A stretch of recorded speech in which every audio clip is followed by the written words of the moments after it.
Hello, very soon to be graduates.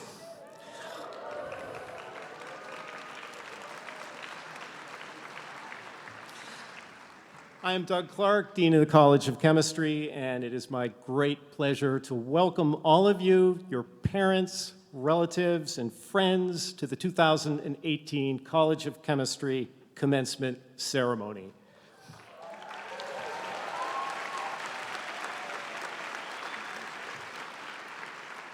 This is a very exciting day, a momentous day, a day that belongs to the College of Chemistry class of 2018. I think you owe yourselves a big round of applause.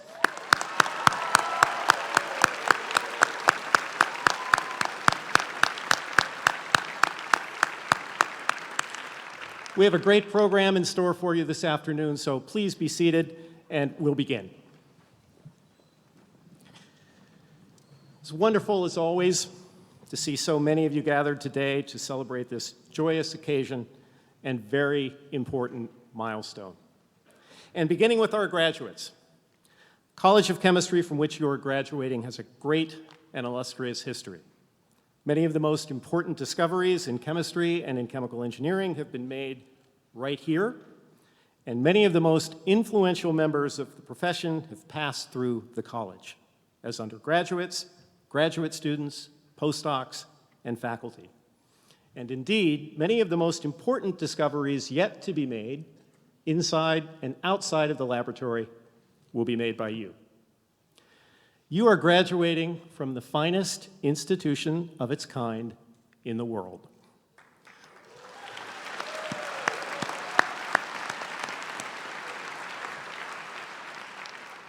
As graduates of the College of Chemistry, you are now part of this distinguished history, and you deserve to take great pride in your accomplishments over the past 4 years, or in some cases, maybe a little longer, and in your membership in the college community.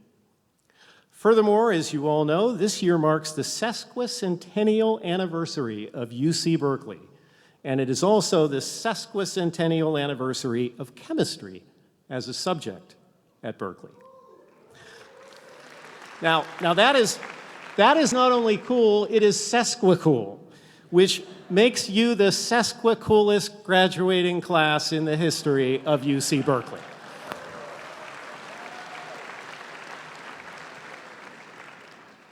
We, of course, all live in and share a chemical world. Our food and medicine, our energy and transportation, our local and global environment, our planet's changing climate. Indeed, nearly everything we touch or rely on in our daily lives is impacted by the activities of chemists and chemical engineers. This is both a great opportunity and a great responsibility.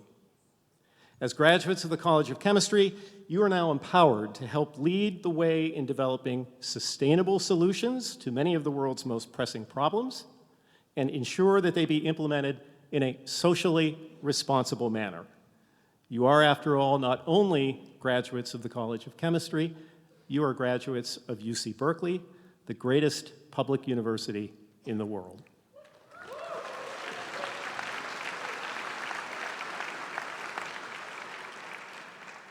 Faculty of the College of Chemistry is pleased and very proud to recognize all of you as you step forward to begin the next phase of your professional lives.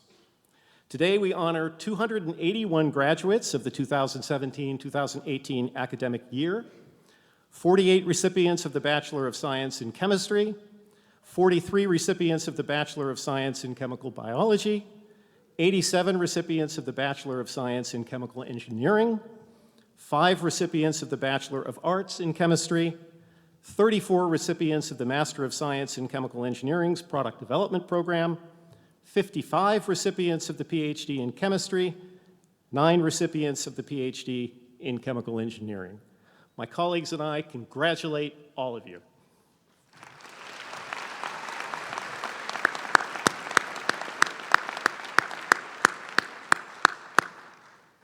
So, on with the show.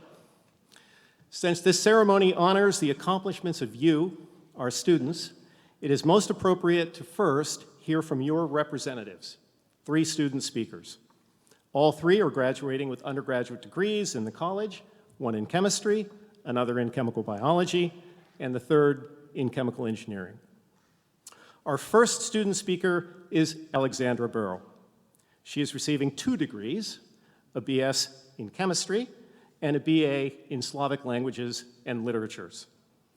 Having grown up near Los Alamos National Lab, Alexandra was surrounded by scientists and a flourishing lab culture. In high school, she appreciated the beauty of chemistry, but had not decided on her major here until she experienced the passion of the subject that she shared with her chemistry student peers. As an undergrad here, Alexandra was a chemistry tutor and an undergraduate researcher in Dr. Mikhail Salmarin's lab at LBNL and with chemistry professor Felix Fischer. In addition to taking the courses for a double major, she was president of the Debate Society, and she was on a swim team with a group of friends. As she put it, she wanted to gain an appreciation of chlorine outside of the lab. Alexandra was awarded a National Science Foundation Graduate Fellowship and will go on to graduate school at Northwestern this fall, where she intends to obtain her PhD in chemistry. Her long-term plan is to pursue a career in industry.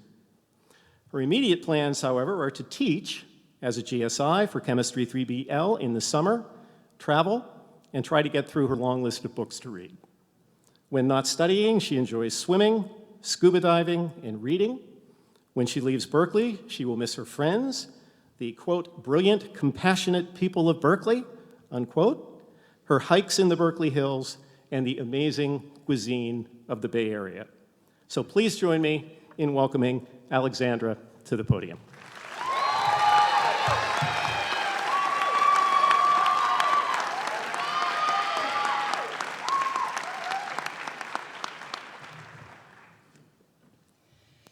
Dean Clark, distinguished faculty, friends, and family, welcome to the College of Chemistry, Class of 2018 Commencement. We, the soon-to-be graduates, have all of you to be thankful for when we gather here today to celebrate how far we have come. From where I stand, the product of today's proceedings is quite clear: brilliant graduates and shiny diplomas.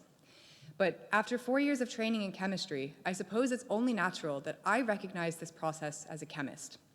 The College of Chemistry took in hundreds of fledgling scientists as starting material, and as a result, each graduate will receive a token for their newfound knowledge. Clear starting material, clear product, happy chemist. But much like our work in chemistry, the mechanism of exactly how we got our products is unknown. I alone admit I cannot possibly fathom your awe-inspiring accomplishments soon after graduation, but I can stand before you as a fellow chemist with a sense of wonder and a simple question. How did we get here, graduating from a world-renowned chemistry program? At face value, the answer is actually pretty straightforward. We diligently completed every course requirement set forth by the College of Chemistry with satisfactory grades and within the allotted time frame. Right. But more importantly, I think that each graduate has a story about why we chose to endure the more difficult parts of the program and how we have been able to grow. I came to Berkeley as a freshman in the College of Letters and Science, intending to study political science, or computer science, or gender studies, or possibly at the back of my mind, chemistry. In fact, I was so undecided as a freshman that a friend only half-jokingly suggested I give up and instead study how many licks it takes to get to the center of a Tootsie Pop. Well, as an ever-faithful scholar, I immediately consulted Professor Google, who told me that the answer is somewhere in the ballpark of 300. Having completed such rigorous studies, I proceeded to enroll in real classes here, and notably in the College of Chemistry's freshman course, Chem 4A. Through Chem 4A, I had my first meaningful foray into our college through my classmates. Thank you. I watched in awe as you tackled tough questions during lecture, then somehow generated more of your own.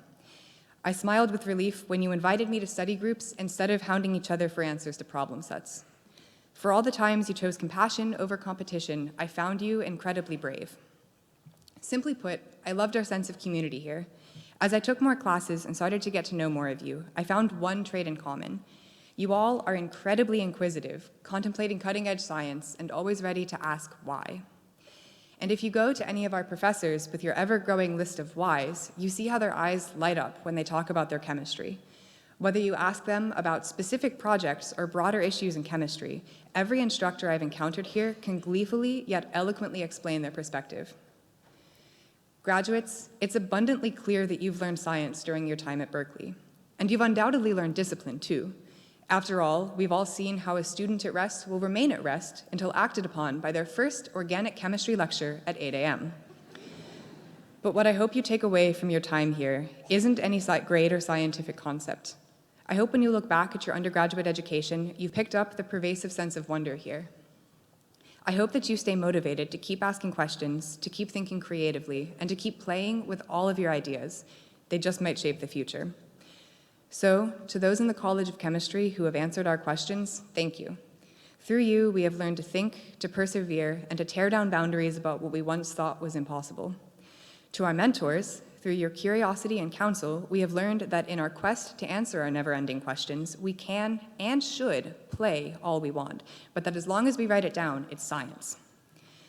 Faculty, graduate students, and staff, thank you for your guidance as we grow as students and your patience with us when we occasionally stumble. To friends and family, you've played a monumental role in making our education possible. We could not see such bright futures without your inexhaustible support. Lastly, to the graduates, thank you for spending this formative time with me in our transformation from bright-eyed starting material to highly capable products, college graduates. And like any well-trained Berkeley chemist, I know that any peer-reviewed journal would ask me for your broader impact before letting me share this speech with you publicly. Despite the NSF's best wishes, my honest answer is that I can't begin to guess. To my radiant and whip-smart peers, I'm beyond excited to see you conquer your next steps. Whether you embrace the rigor of graduate school, the power of industry, or the courage of trying something completely new, know that you are ready for any challenge.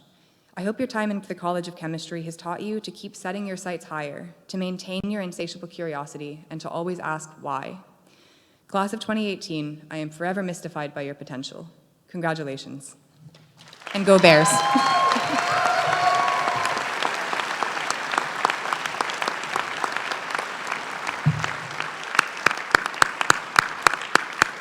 Thank you, Alexandra.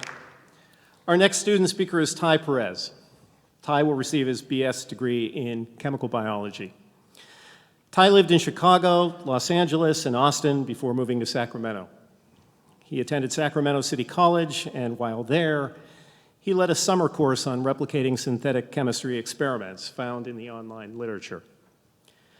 Ty chose his major because he says that chemistry provides, quote, a succinct explanation of everything, even the most mundane physical phenomena. He has been a peer advisor and is student coordinator of the college's tutoring program.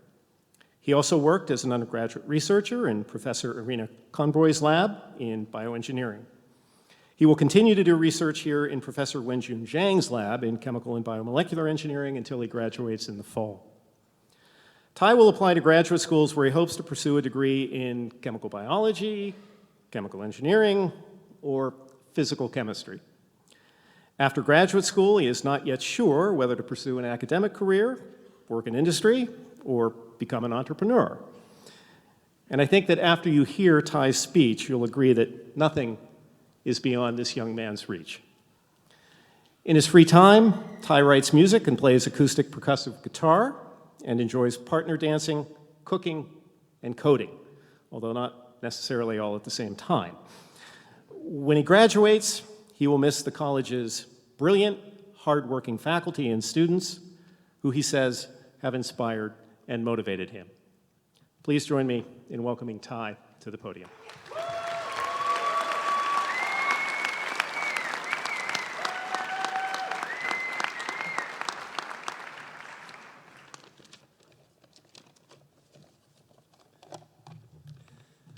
Dear friends, family, staff, and distinguished faculty, good evening and welcome. On behalf of the graduating class of 2018, I would like to thank you for your dedicated support to our education. Be it over the course of a single semester, the last 4 years, or our entire lives. You were there to talk us down when we failed our first exam. You reminded us how benevolent the almighty curve can be. And you listened to us rant about the painfully bureaucratic nature of Berkeley. When our course load felt like a trial by fire, you were there to douse the flames by studying right next to us in the sincerest form of commiseration. And as of tonight, we are more indebted to you than ever before, because none of us got here alone. For many of us, this evening signifies the end of an equally exhilarating and arduous chapter in our lives. And I think I speak for a lot of my class when I say, oh my God, I can't believe I actually made it. But even as someone who didn't particularly enjoy their experience at Berkeley, there's something sickly sweet about graduation that paints a veneer of fond nostalgia over all those sleepless nights.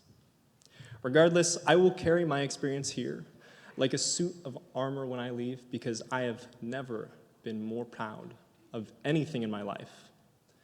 And tonight, I would like to share with you exactly why.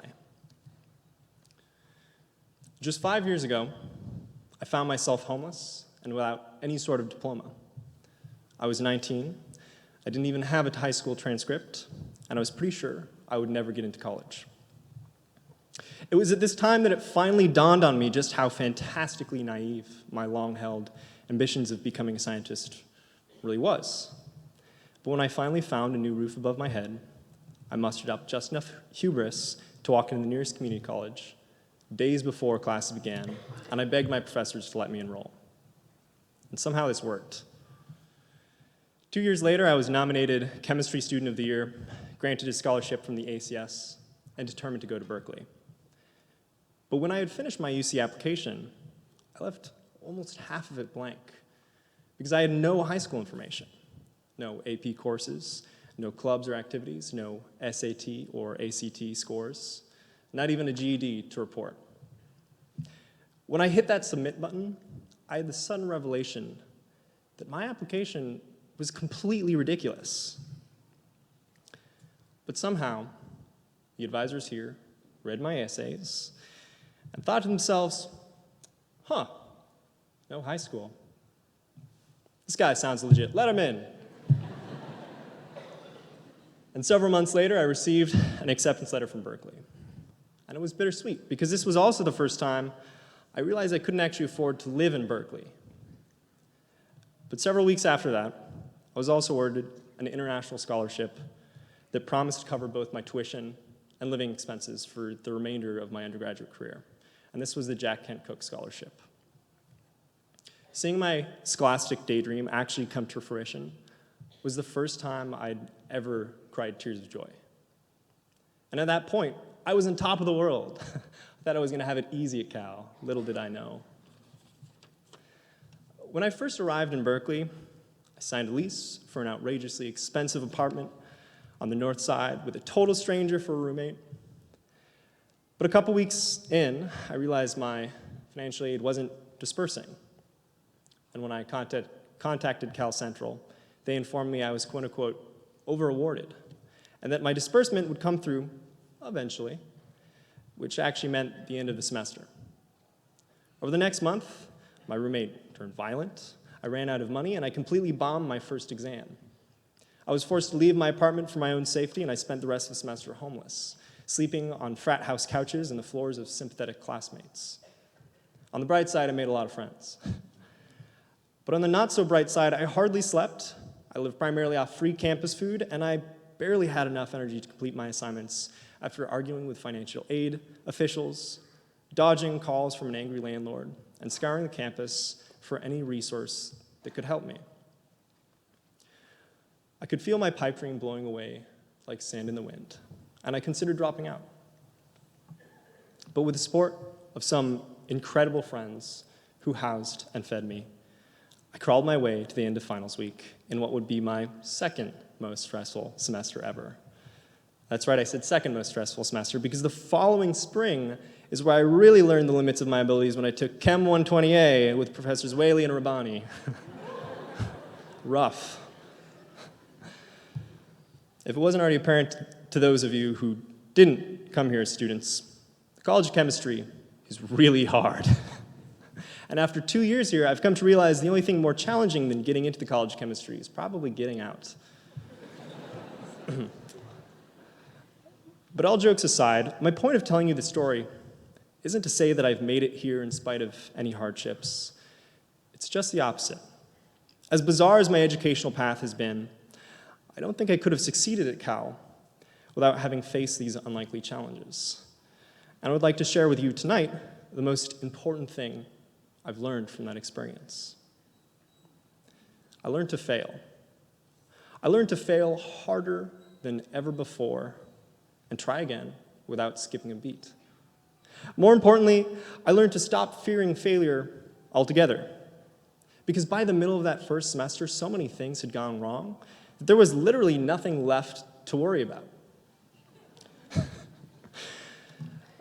Failure in science is inevitable. And this is something we learned when we flew past the endpoint on our first titration in Gen Chem, when we scored a 30% on a midterm, and when the entire class scored a 30% on that same midterm with us.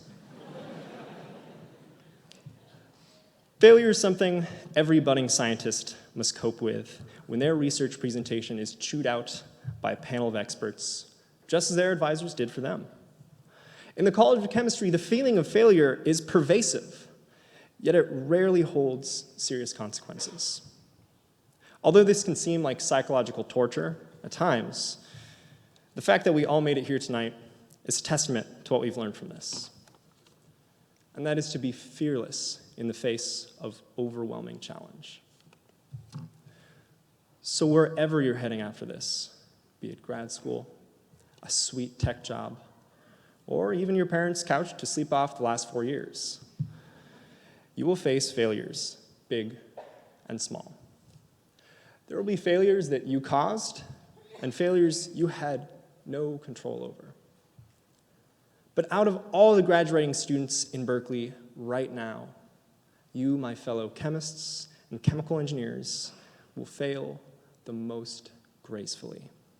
And you will persevere when all others give up, because your abilities were forged under pressure that could crack a diamond.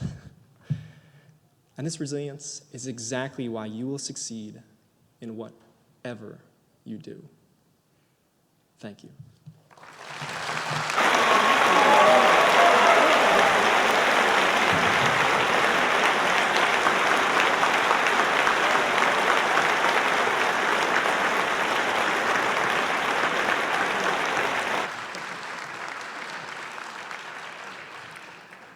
Thank you, Ty.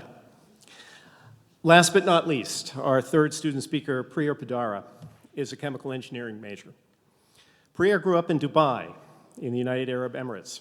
She has always loved science and knew she wanted to study chemistry, physics, and mathematics, which drew her to chemical engineering. She was fascinated by how everything around us involves chemical engineering, and she wanted to be a part of this core discipline. As an international student, Priya lived in the International House and served on the resident council there as both treasurer and then chair. The International House, or I-House, includes 580 residents from 75 different countries. She also served on the outreach committee for the student chapter of the American Institute of Chemical Engineers.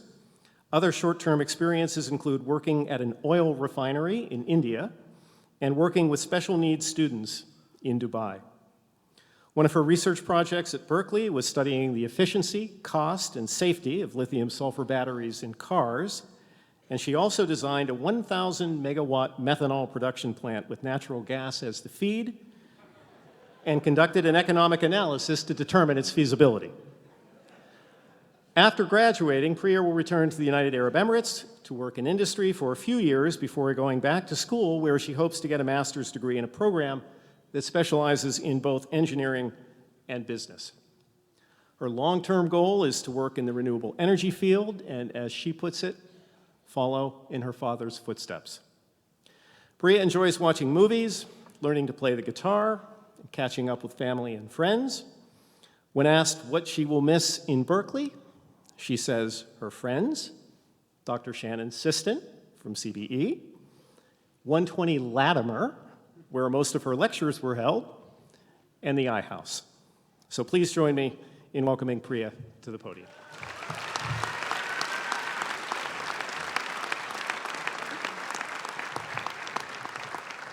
Good afternoon, everyone. Thank you, faculty, family, friends, and staff advisors for being a part of this celebration. And to the graduating class of 2018, we made it. I'm sure each and every person in this room will agree that being in the College of Chemistry, although sometimes may feel like a battlefield where it's you against an armada, it is worth taking pride in. I'm sure if someone went around this room and asked each student what their experience here is, not one story will be the same. Yet, all of us are so quick to compare and try to follow the same narrative. So, on this day, as we step into a new phase of our lives, I'd like to share 2 principles that I strongly believe in and constantly strive to live by. Never be afraid to challenge yourself and learn to be comfortable if you are different when you're doing so. As Dr. Wen says, write your own story. This is an unforgettable lesson that we learned in our unit operations lab when we all collected the same data, but the way we analyzed and presented it was unique. Similarly, we all have been endowed with a similar set of skills and knowledge, but how we present it and use it is unique and special to us. An example of pushing boundaries in my life is when I decided to join UC Berkeley as an international junior transfer from a university in United Arab Emirates. When I was applying to Cal, most people told me that it'll be futile to apply. I will not get admitted. And if I were admitted, there was no way I was graduating in 2 years. However, hard work never goes unrewarded. And I got admitted to Cal. I remember flying into San Francisco the day before the orientation. I remember being overwhelmed by the difference between Cal and my university in UAE. I remember worrying about not being accepted by the people here, as I was an international transfer student. And I remember being scared of the sudden climate change. It was like moving from a steam room to an ice bath. However, I was determined to make the most of my time here and achieve the goals I set. So, after countless sleepless nights, lots of self-doubt, and with the unwavering support of family and friends, I have some of the best memories associated with this place, an amazing group of friends, and here I am, graduating in 2 years. Now, let me invoke some anxiety among the chemical engineering class by talking about my course load for the last semester. Do you remember working on the lab presentations all night with your group members for the unit operation lab, or anxiously waiting for Aspen to calculate the results for your process design course, or trying to have the proper tuning parameters for the controllers of your process dynamics course? These memories are quite fresh in my mind because I decided to take all these 3 courses along with another course this last semester. For those of you who are not thinking I'm crazy, find a chemical engineering graduate after the ceremony and ask them about these courses. Everyone who I knew told me, Priya, you're crazy. I don't know why you want to torture yourself. You can just take one of the courses in summer. However, I had decided to fulfill the challenge I took when I joined Cal, to graduate in 2 years. And let me tell you, it involved a lot of coffee, office hours, endless Facebook group chats, and most importantly, friends who I could complain and rant to.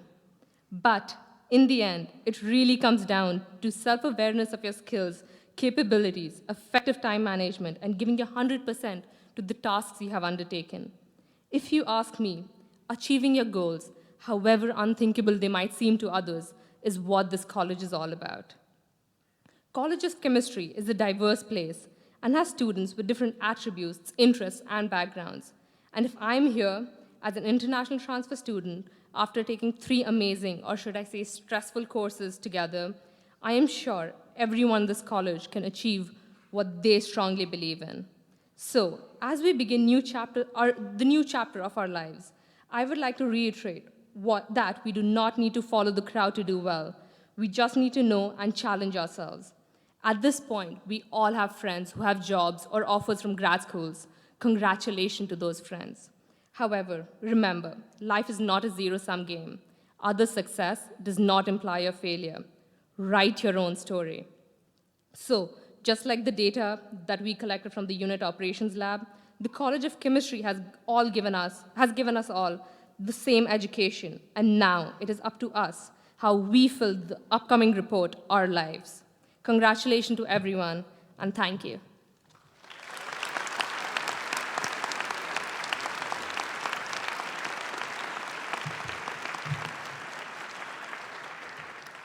Thank you, Priya. It's now my great pleasure to introduce our commencement speaker, Professor Frances Arnold. Frances is the Linus Pauling Professor of Chemical Engineering, Bioengineering, and Biochemistry at Caltech. She received her bachelor's degree in Mechanical and Aerospace Engineering from Princeton and her PhD in Chemical Engineering here at Berkeley. Her advisor was our very own CBE Emeritus Professor, Harvey Blanche. After postdoctoral work in biophysical chemistry at Berkeley and then at Caltech, she joined the Caltech faculty in chemical engineering in 1987. Frances's research focuses on a powerful technology called directed evolution, which mimics Darwinian evolution in the laboratory to create new biological molecules. This process allows researchers to guide the creation of useful properties in proteins and living cells. Her work also involves the engineering of enzymes and biosynthetic pathways with applications to alternative energy, chemicals, and medicine. In particular, Frances and her colleagues have used directed evolution to improve catalysts for making fuels and chemicals from renewable resources. She is regarded as the eminent authority in this field, and the methods she has developed are widely used in industry and basic science. Frances is the recipient of numerous international honors and awards. She is one of the select few who is a member of the 3 membership academies of the national membership organizations of the national academies, the National Academy of Engineering, the National Academy of Medicine, and the National Academy of Sciences. In addition, she is a fellow of the American Academy of Arts and Sciences, American Academy of Microbiology, American Association for the Advancement of Science, and the National Inventors Hall of Fame. In 2013, President Obama awarded her with the National Medal of Technology and Innovation.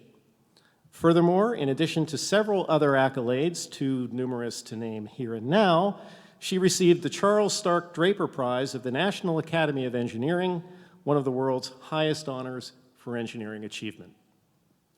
In addition to teaching and running a large research group at Caltech, Frances is very active in many service activities. For example, she served as a judge for the inaugural Queen Elizabeth Prize in Engineering and serves on the National Academy's advisory panel.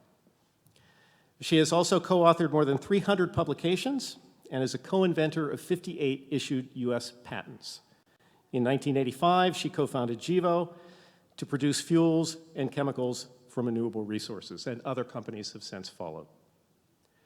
Her pioneering work in directed evolution can best be described in her own words. Quote, "The code of life is like a Beethoven symphony. We have not yet learned how to write music like that, but evolution does it very well. I am learning how to use evolution to compose new music," end quote.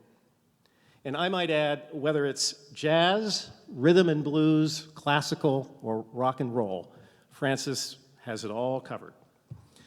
Her talk today is entitled Evolution and Adaptation, Change as Opportunity. Please join me in welcoming back to Berkeley, Professor Frances Arnold.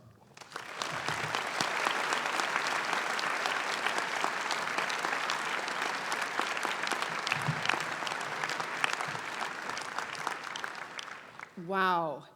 The College of Chemistry is amazing. These wonderful students have been inspirational, and it's a hard act to follow grads from the College of Chemistry. Luckily, I am one, so I can do that.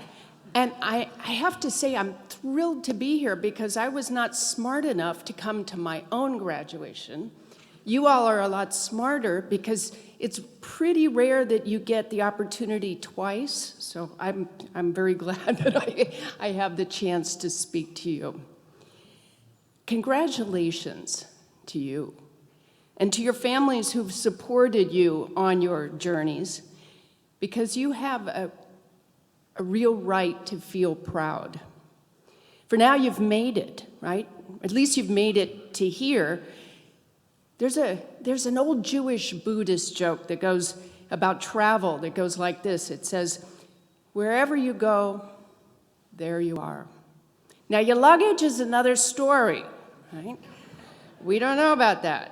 But you have dragged your baggage along with you to this point, and maybe it's time to do a little bit of re-examination, maybe even a little bit of repacking of that baggage, because the best part of your journey is yet to come.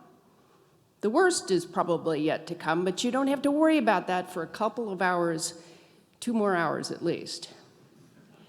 A big part of my journey started right here in the College of Chemistry, in the best public university in the world. You can't imagine how grateful you should be to be a graduate from here. And remember to put that check in the mail every year. See, Doug, I said that. We need to support our public universities.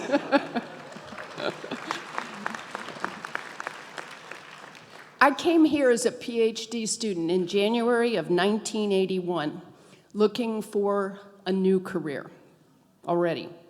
Having studied aerospace engineering, I'd worked in Italy and Spain, Brazil, and I had a wonderful job at the then new national laboratory, the Solar Energy Research Institute, to bring renewable energy to the world.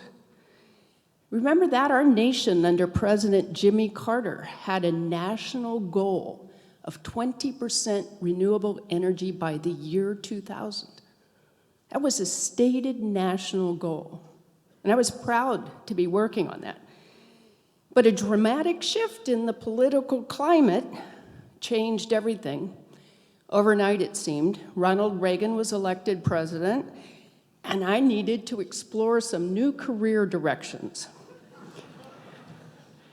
Based on advice from a mentor, I applied to one place, and I was admitted to chemical engineering to work with Professor Harvey Blanche.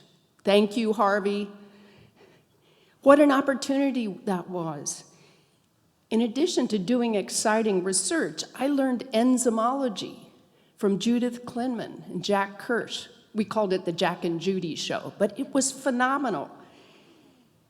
I learned immunology from Marion Koshland, biochemistry from Alan Wilson, thermodynamics from John Prousness, and I learned some organic chemistry by taking notes for the then student-run Black Lightning note service.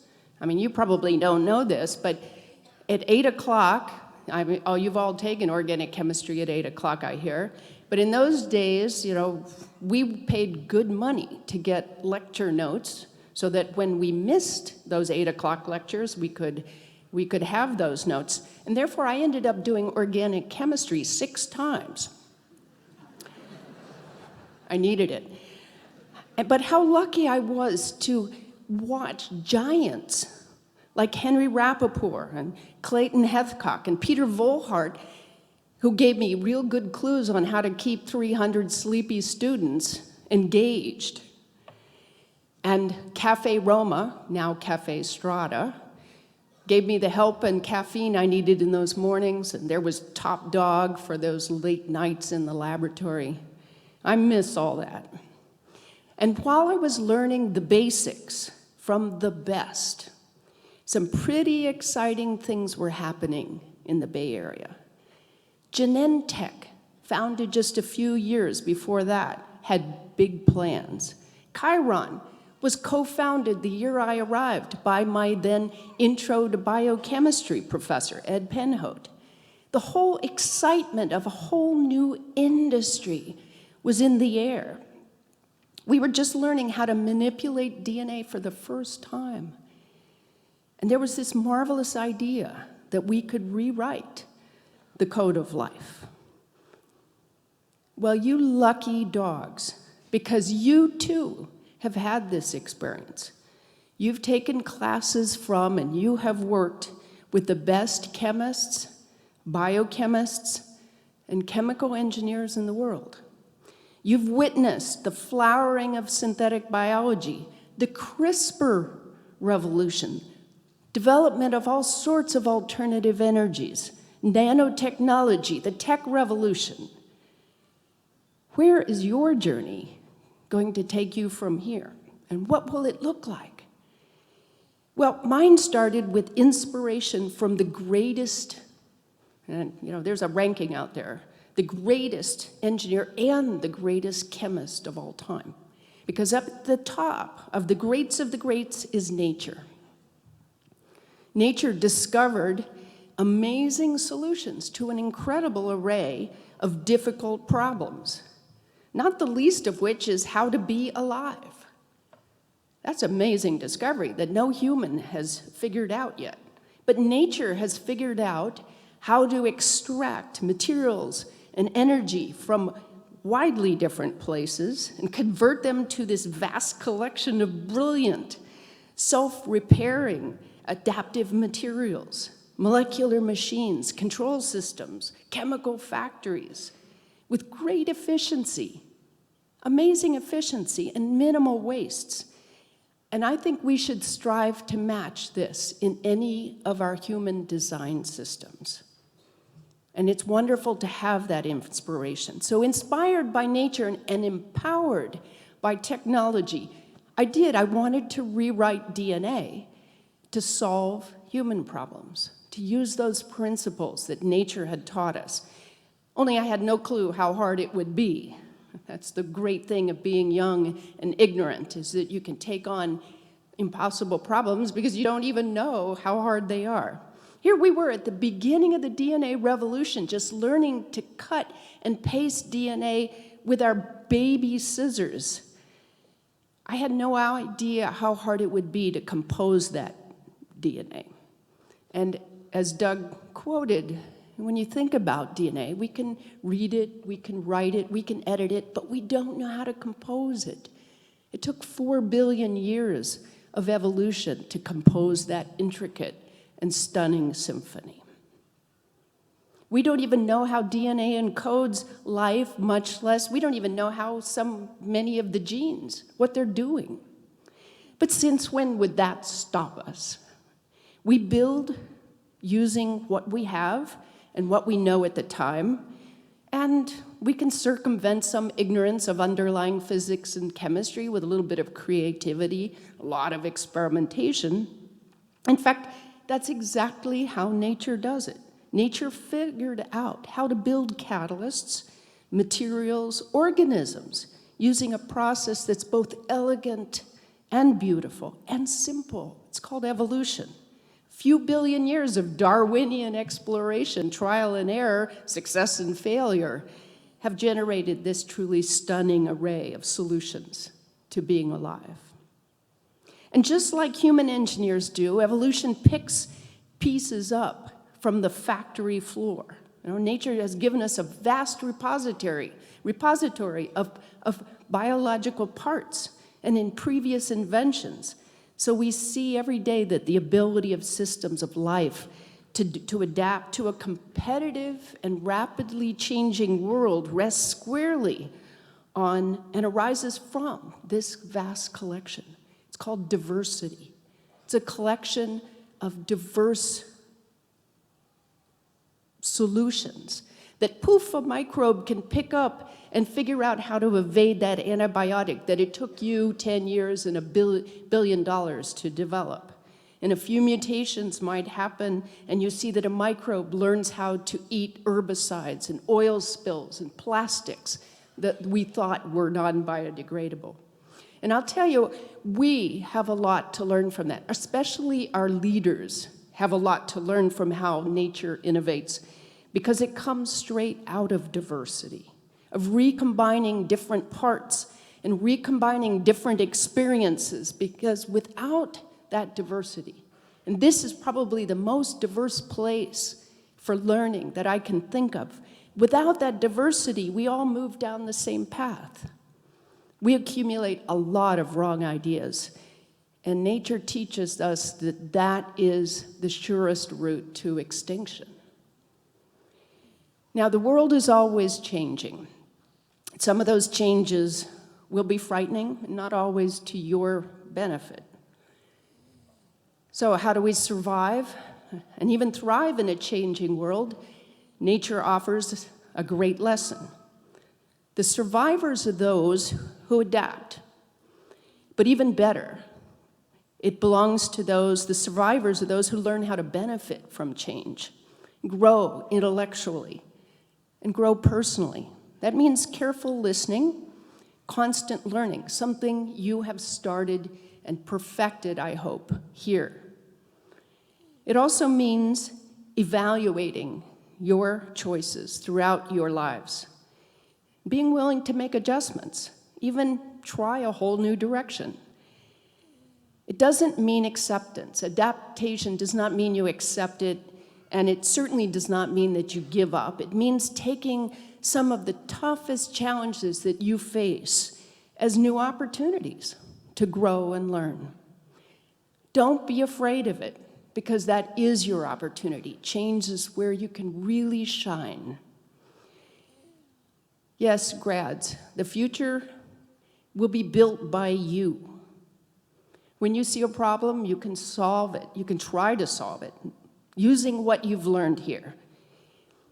But I can say that you will also face things that you have little control over.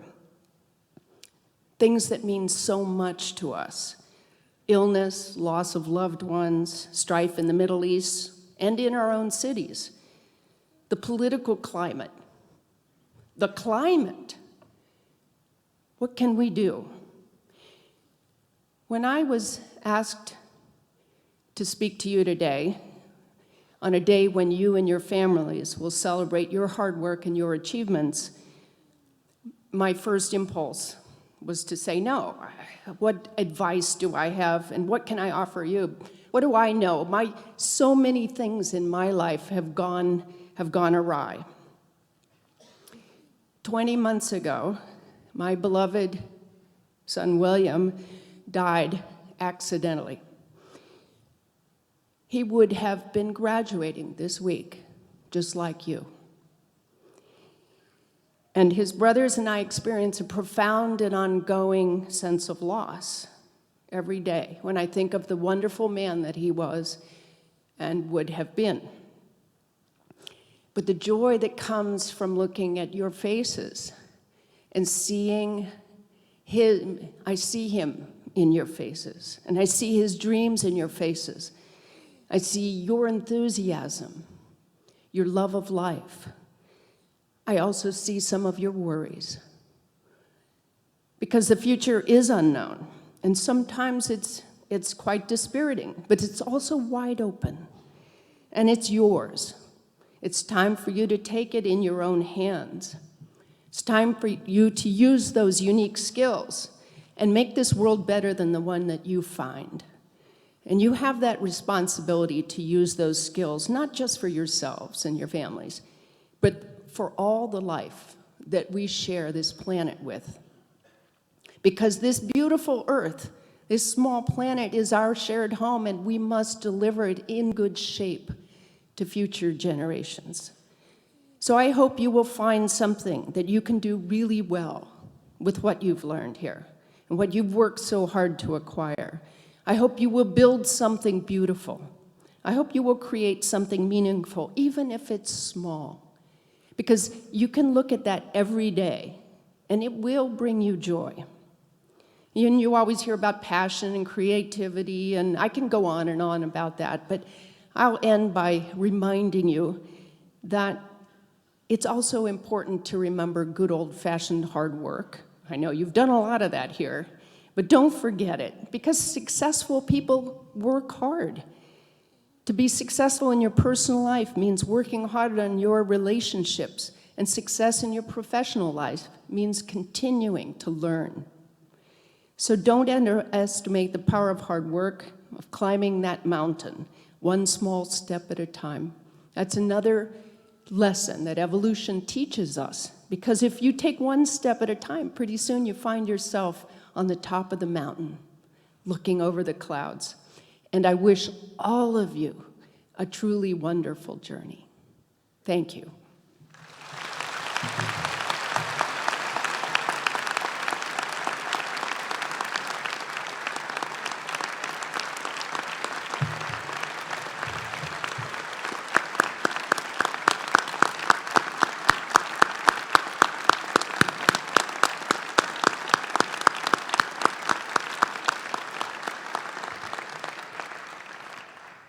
Thank you, Francis.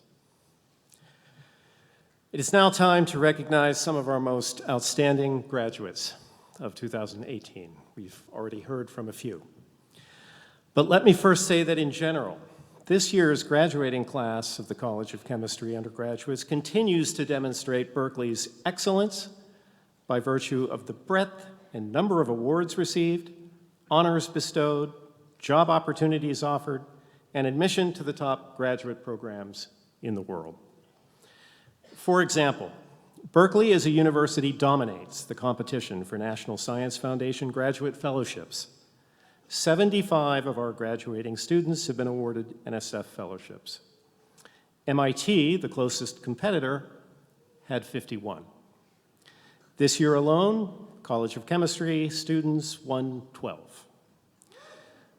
Furthermore, sure, we can applaud that.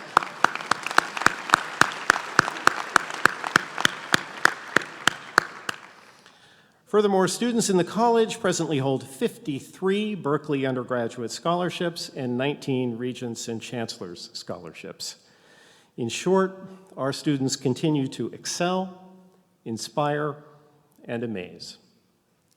And in that regard, I'm also very proud to announce that this year's recipient of the coveted University Medal, the award given each year to the graduating senior from Berkeley who best embodies the highest ideals of UC Berkeley, is one of our very own chemical biology majors, Freya Ekman.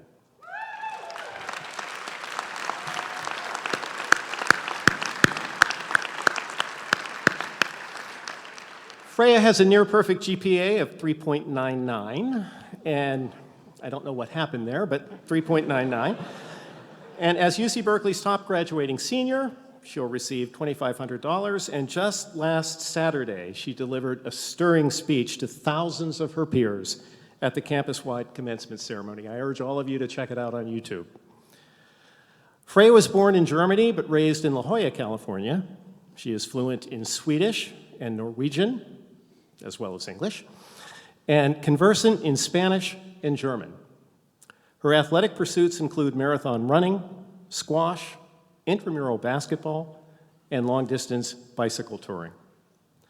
Among other research accomplishments, Freya has used CRISPR-Cas9 gene engineering technology to treat Huntington's disease and amyotrophic lateral sclerosis, or ALS, in mice.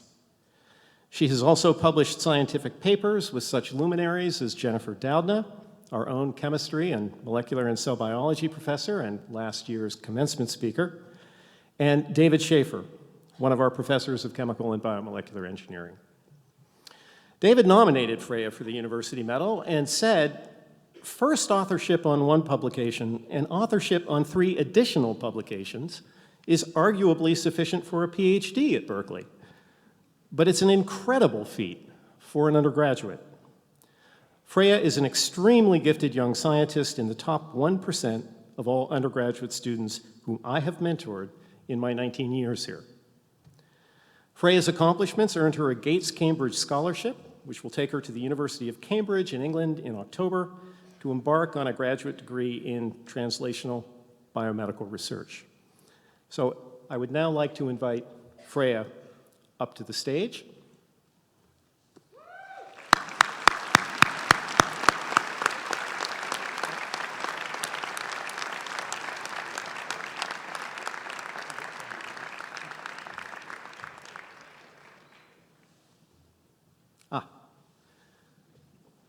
Freya, we have a special gift for you.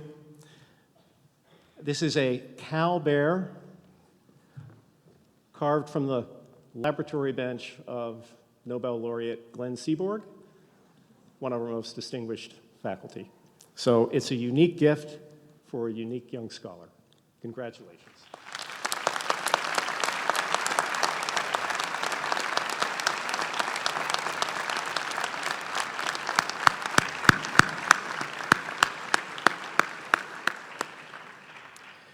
So I would now like to ask each of the following graduates to come forward and stand at the edge of the stage until I call your name again. Catherine Latimer, Lee Cao, Hao-Wei Lin, Mark Cunningham, Alexandra Barrow, Abel Ricano, Xavier Aguilar Enriquez, Wyatt Anderson, Laura Handy, Sajan Patel, Phil Young Bin Kim, and Gokul Ramadas.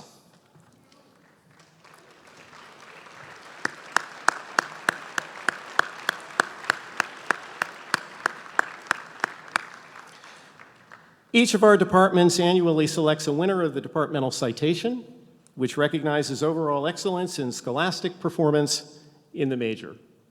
This is the highest and most prestigious of the commencement awards, and this year's winners are Catherine Latimer in chemistry and Lee Cao in chemical and biomolecular engineering.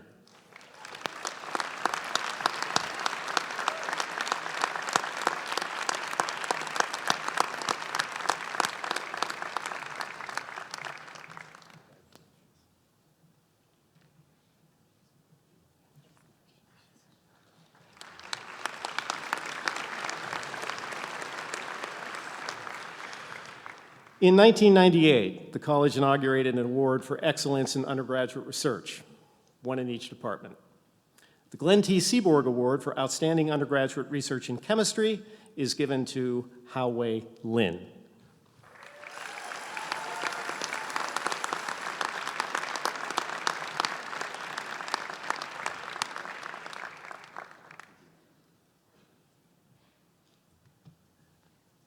The John M. Prousnitz Award for Outstanding Undergraduate Research in Chemical Engineering goes to Mark Cunningham.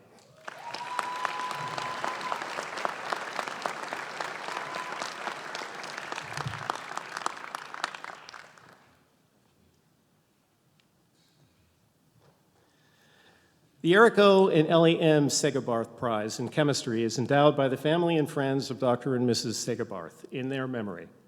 The prize is given to recognize outstanding graduating seniors who plan to pursue graduate studies in chemistry and who, quote, have the skill and drive to advance chemical science and the profession, which is what Eric Segabarth devoted his life to. This year, the recipient of the Segabarth Prize is Alexandra Burrell.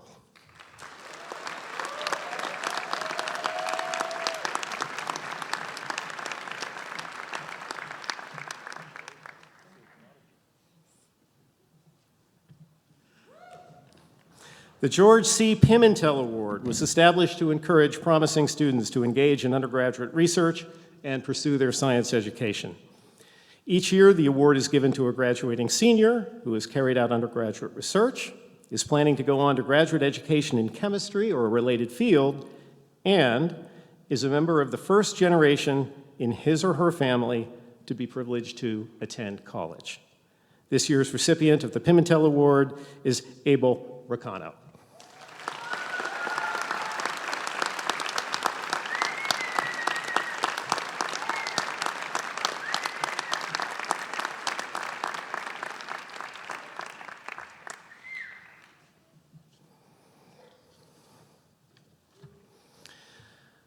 The Kulu Seo Khan Award is endowed by Mr. Joseph Koo and Dr. Helen Koo in memory of Mrs. Koo's late mother. The award is presented annually to one or more outstanding seniors in the Department of Chemistry on the basis of outstanding academic achievement. This year's recipients are Xavier Aguilar Enriquez, Wyatt Anderson, and Laura Handy.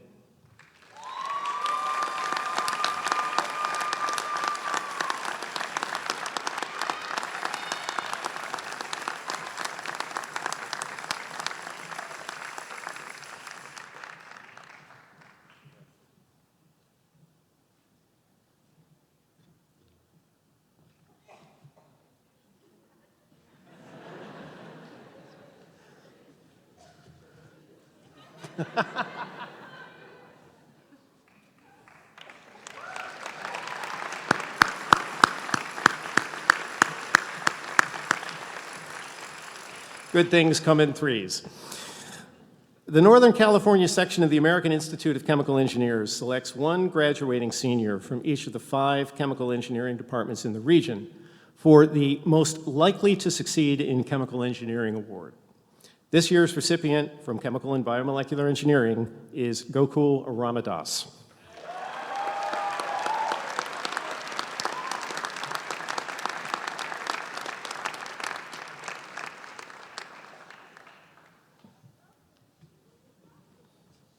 The Hypercube Scholar Award is presented to an outstanding graduating senior in synthetic chemistry who plans to pursue graduate education in chemistry or a related field.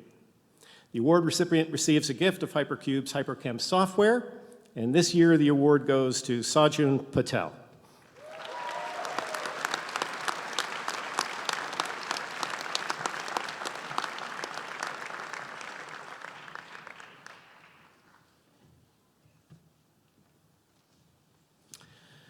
And at this point, I would like to acknowledge our most accomplished seniors for their excellence in undergraduate research.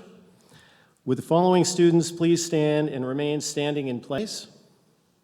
Rajashri Bhattacharya, Arnold Chan, Ray Fu, Charlie Huang, Ryan Kalaf, Michael Chi Lee, Sumesh Sharma, Leo Porter Zasada, Andrew Wijaya, and Andrew Wong.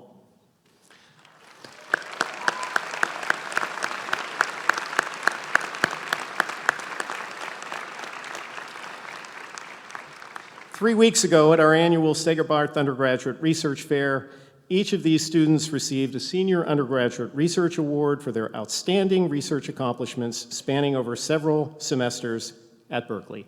Let's please give them another round of applause. Congratulations to all of you.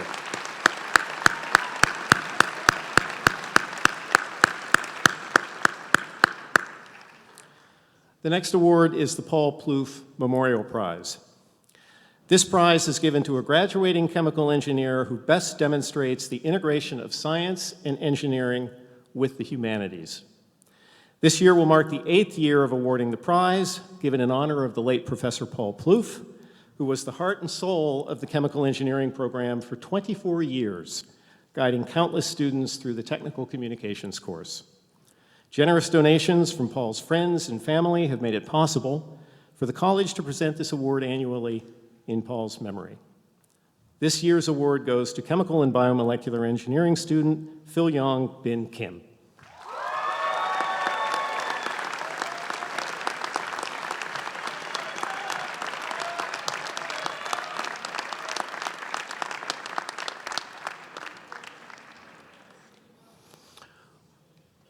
Our final student award is the Benjamin Boussaert Memorial Award, made possible by Ben's family and friends.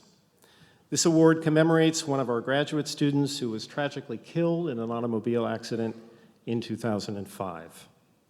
The award recognizes a graduating doctoral student who best exemplifies Ben's commitment to creating positive social or environmental change. This year's award goes to Chemistry Department graduate student Mark Shapiro. Now, Mark completed his PhD last fall and is not here today, but he deserves a round of applause anyway. Congratulations to all of our student awardees.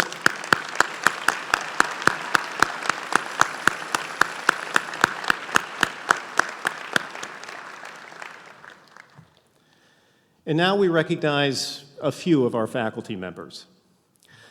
The Departmental Teaching Award is presented to a faculty member in each department in recognition of their exceptional teaching. This award is based upon nominations submitted by our graduating students. The recipients of this year's award are John Arnold in chemistry,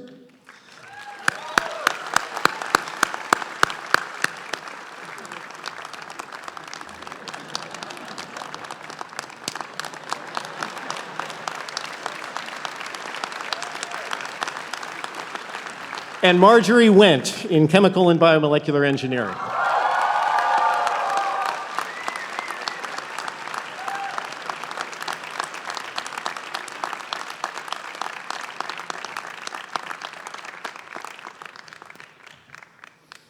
Which brings us to our last award, the Noyce Prize.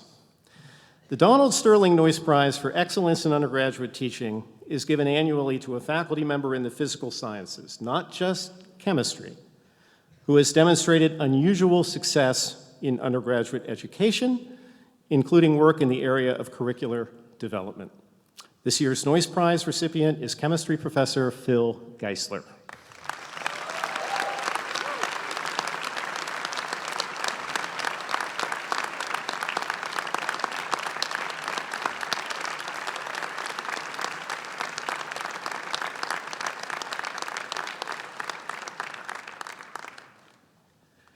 Now, there were many great comments in Phil Geisler's teaching evaluations, but I thought I'd read just one. Professor Geisler is like a maestro. His lectures were like a well-orchestrated concert. So our commencement speaker is using evolution to compose new music, and our best teachers are maestros. I like those comparisons. They show that science and art are linked by virtuosity. And you, the graduating class of 2018, are all virtuosos in your own right. So,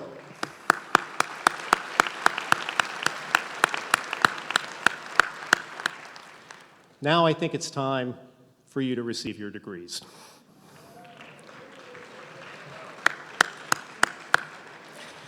So when Dean Arnold or Professor Behringer calls your degree group, please stand and form a line at the edge of the stage.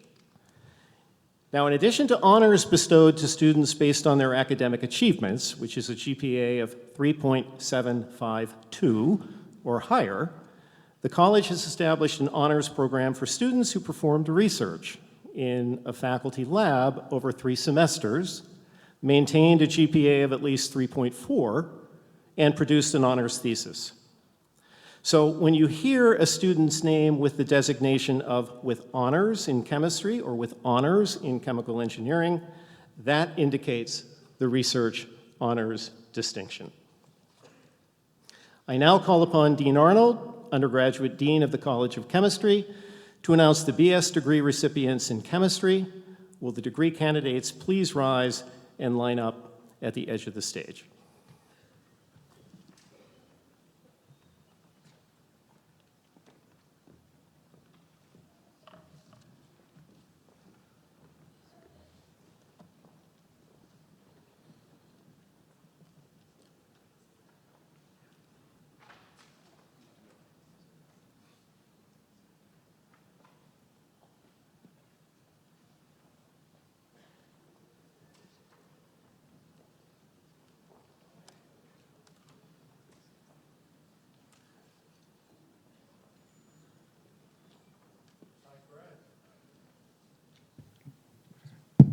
Ty Perez.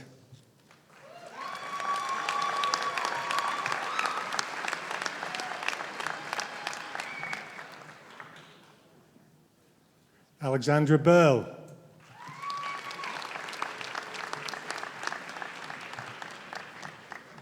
Sarah Al Abu Dafi.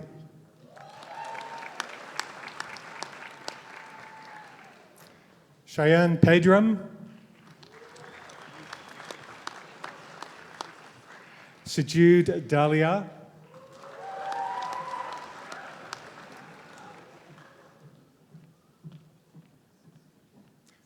Martin Liu.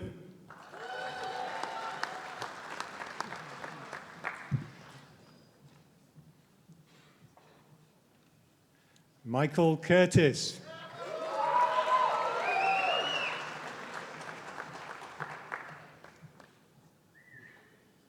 Katie Latimer.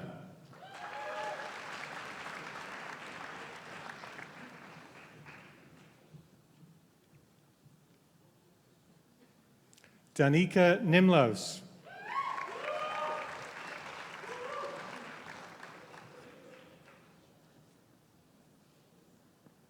Maxwell Fenton.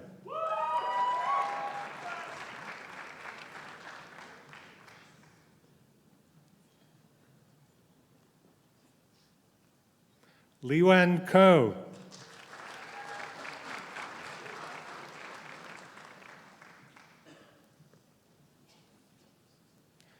Unmol Sidhu.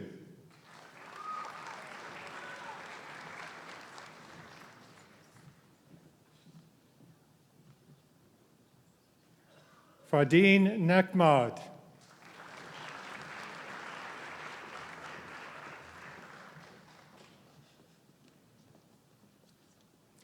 Javier Perry Lynn.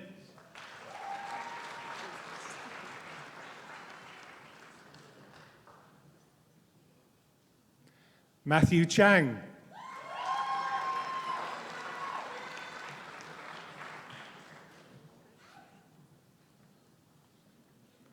Sunam Patel.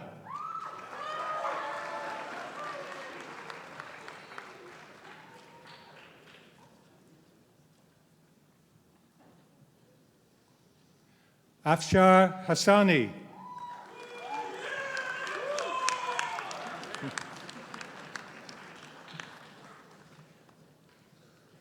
Jane Honda.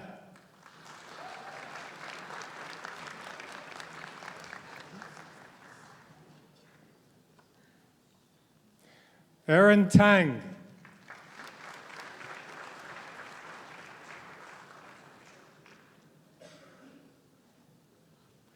Yuting Chen.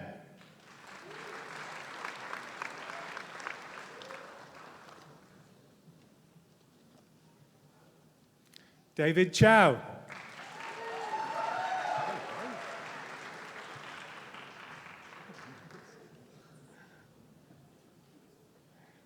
Samantha Stegman.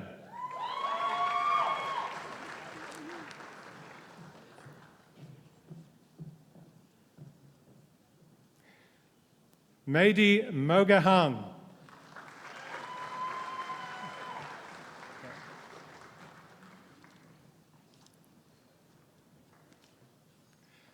Leo Porta Zasada.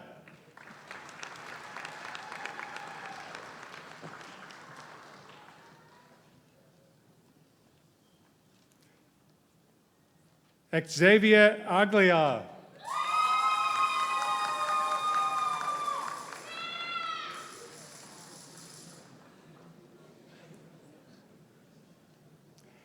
Nicole Sugiano.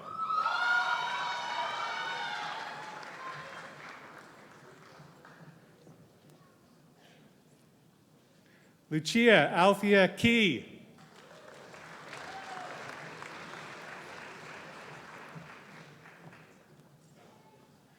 Kimo Pressler.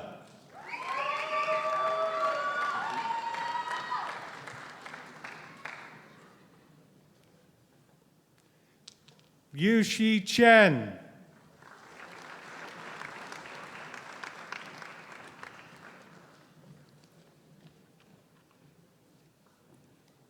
Arnold Chen.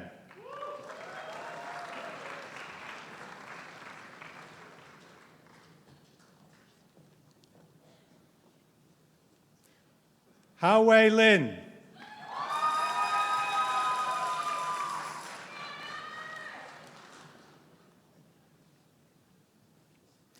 Eric Chang.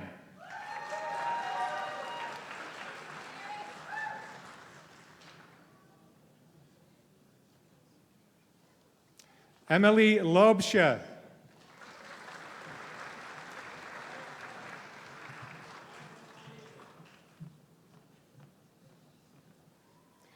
Shujia Li Yang.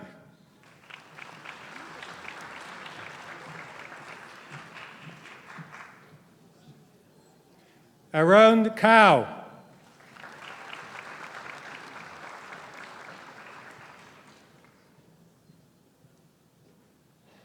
Duke Wen.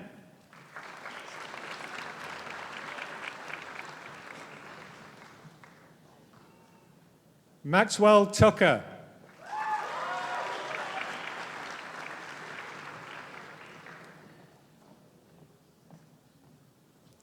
Sojin Patel.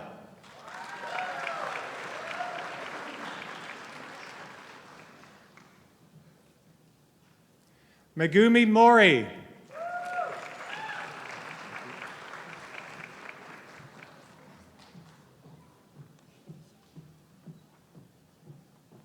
Mai Do.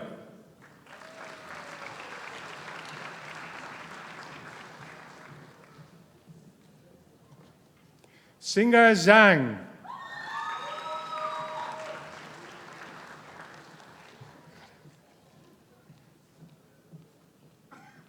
Andrew W. Wijaya.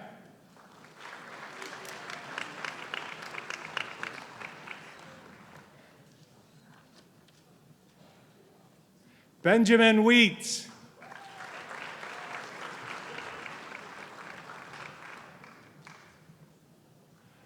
Danae Robert.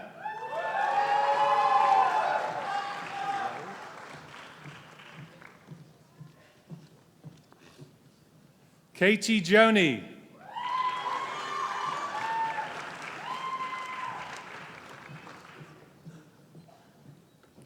Konstantinos Tsaras.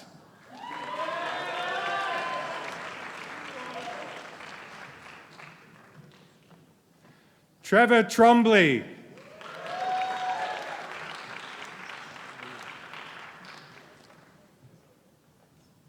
Zitao Tang.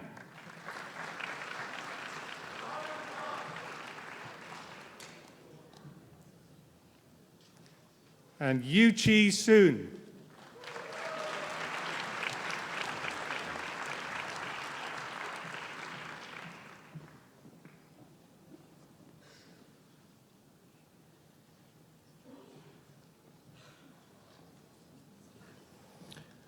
Now comes my favorite part. By virtue of the authority vested in me by the President and the Chancellor, I grant you the degree of Bachelor of Science in Chemistry.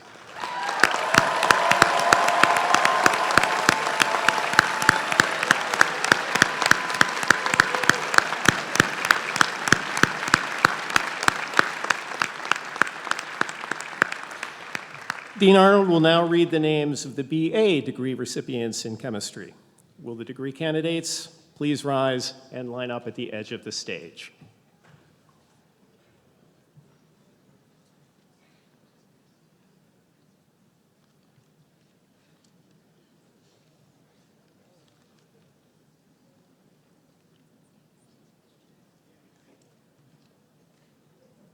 Chloe Jones.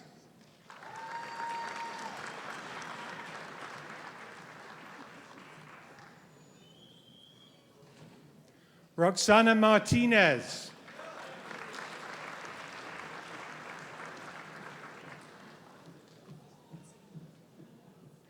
Kenneth Cheaples.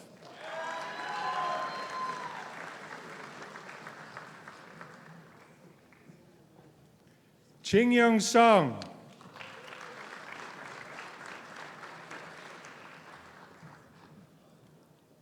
And Sophie Tran.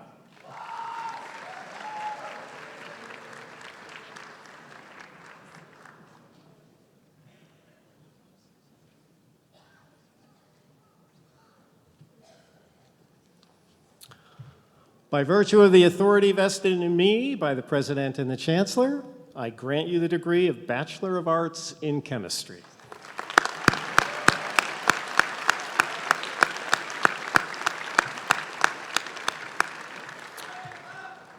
Dean Arnold will now announce the names of the BS degree recipients in chemical biology. Will the degree candidates please rise and line up at the edge of the stage?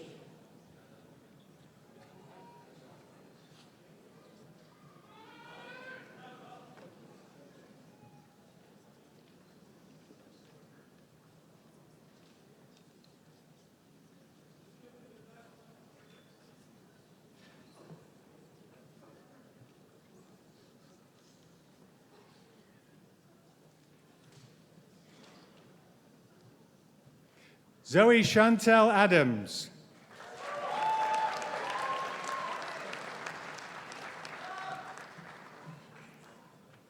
Tushar Mittal.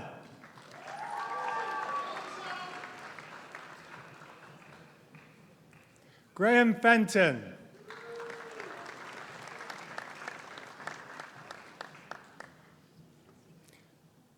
Abigail Williams Keller.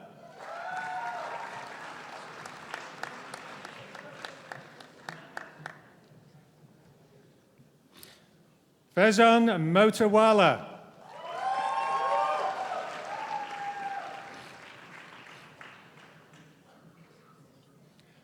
Joelle Louise Martin.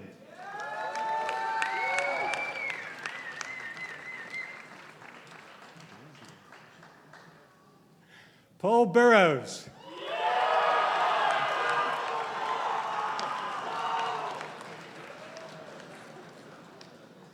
Freya Ekman.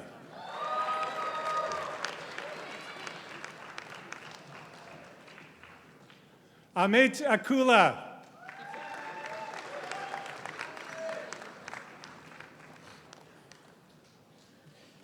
Lance Chow.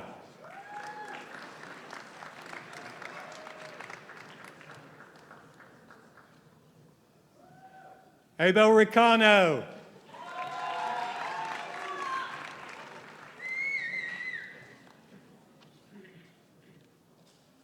Andrew Favor.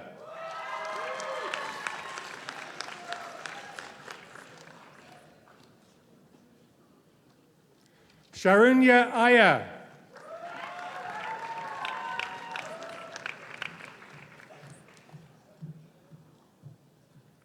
Feroz James.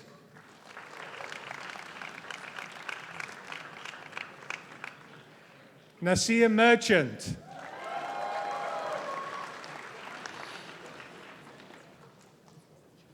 Wyatt Anderson.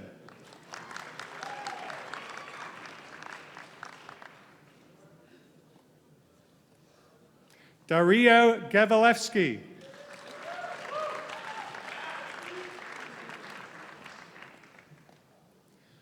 Laura Elizabeth Handy.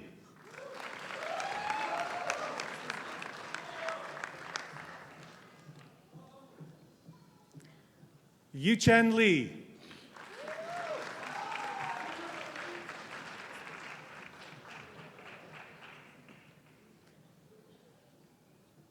Xiao Zhan.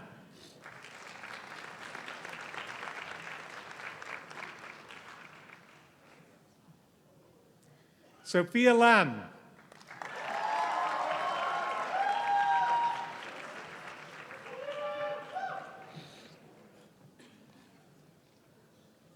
Ishwar Manoharan.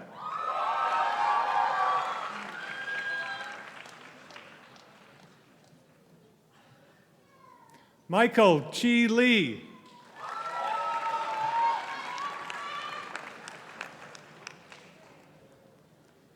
Virginia Garda.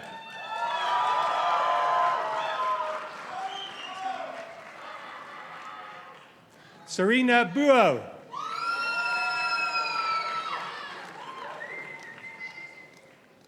Kevin Yang.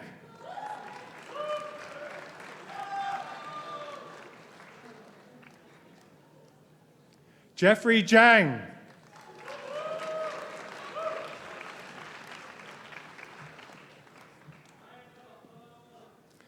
Ishan Paranjipi.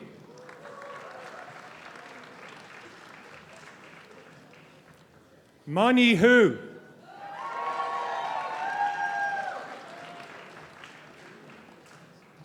Sophie Shen.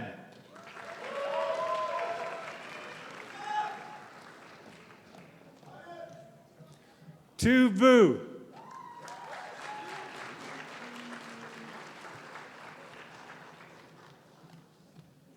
Alejandro Bolaños.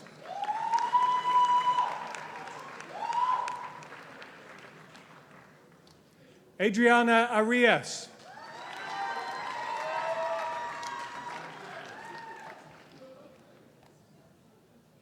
Kylie Ordez.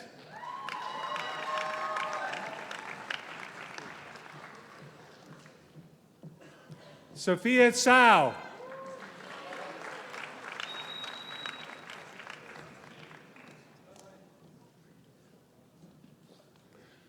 Dongnan Gao.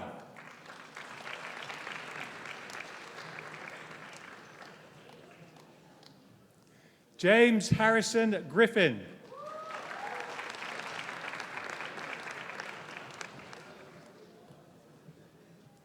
Christopher Lam.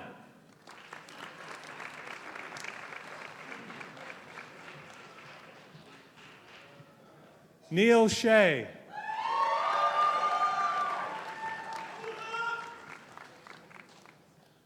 Ryan Andy Kalaf.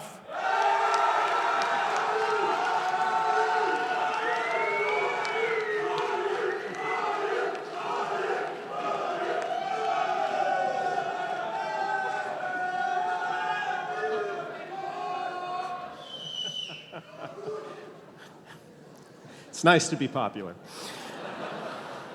By virtue of the authority vested in me by the President and the Chancellor, I grant you the degree of Bachelor of Science in Chemical Biology.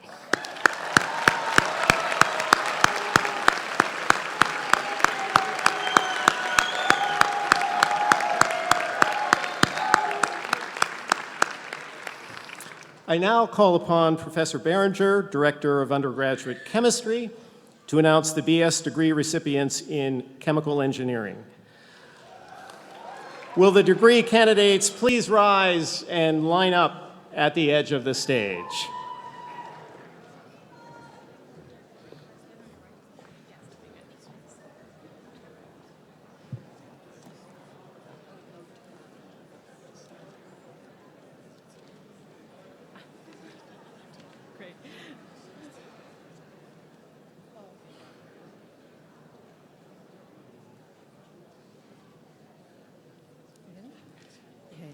Dahlia Elizabeth Rangel.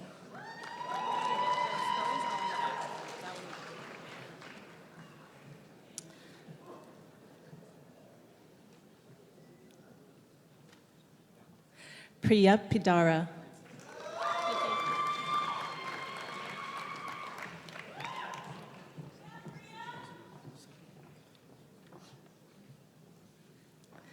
Matthew Helly.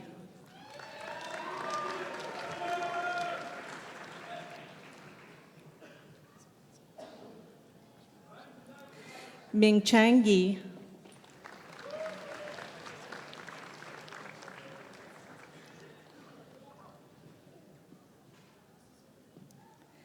Jillian Cabornai.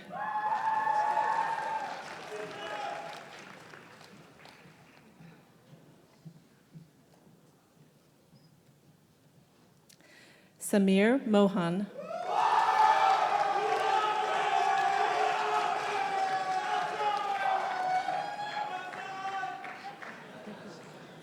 Ahmed Al-Hadri.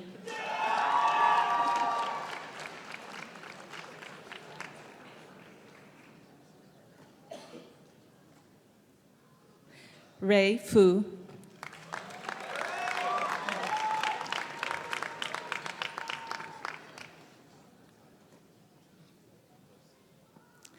Murali Subramanian.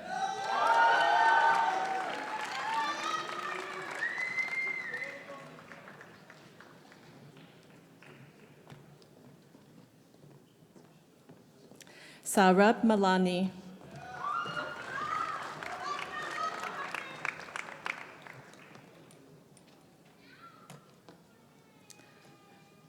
Jose Zamora Zeladon.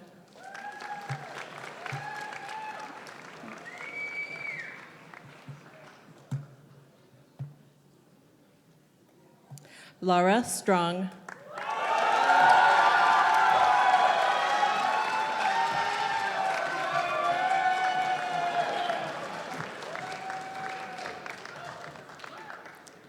Nigel Faustino.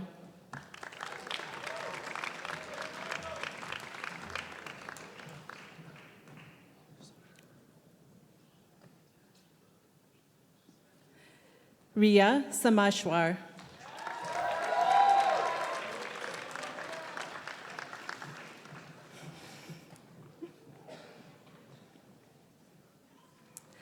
Karthik Mailvahanan.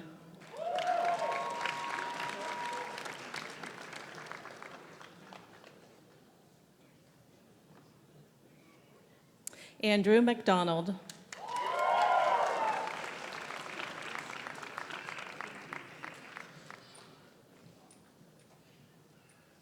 Stephen Bagley.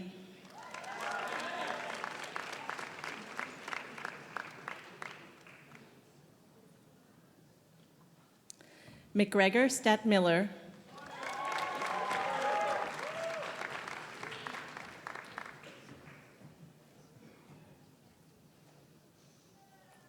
Trevor Sass.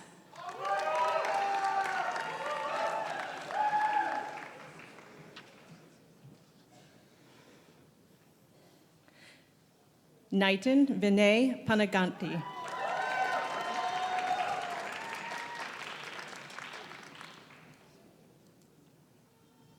Vincent Wu.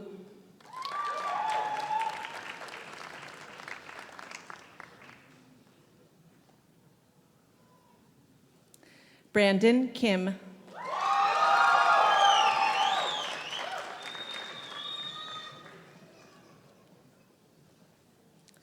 Austin Lee.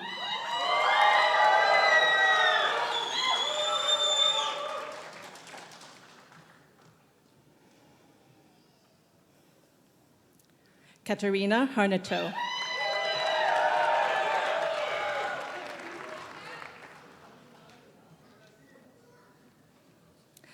Jocelyn Kim.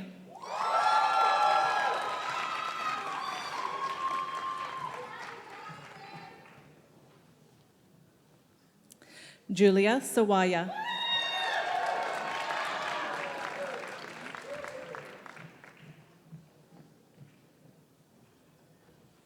Roger Chang.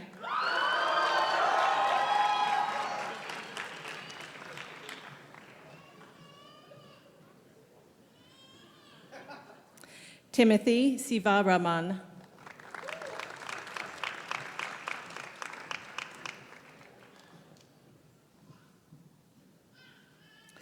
Phil Young Bin Kim.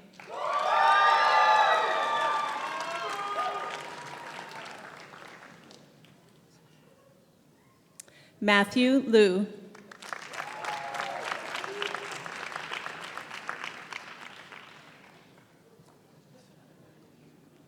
Brian Choi.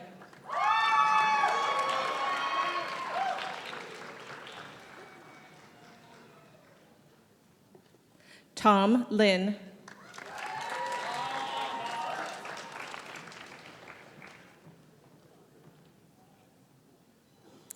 Kaeda Yoshioka.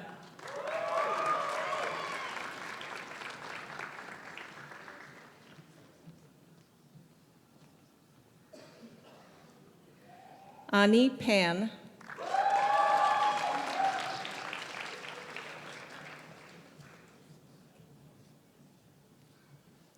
Kelly Sweeney.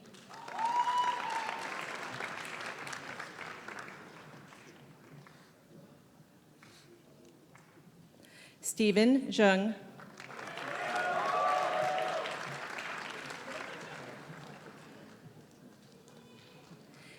Anne Priest Scaringe.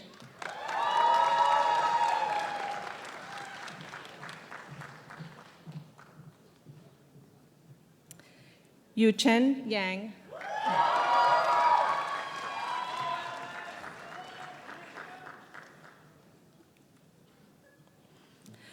Sanya Segal.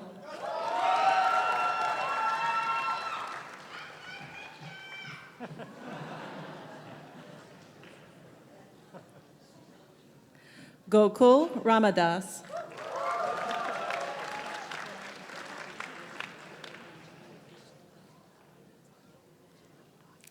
Conniff Tucker.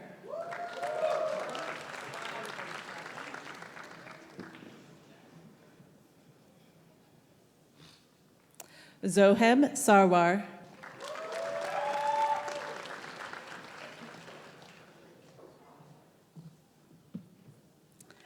Patrick Zhang.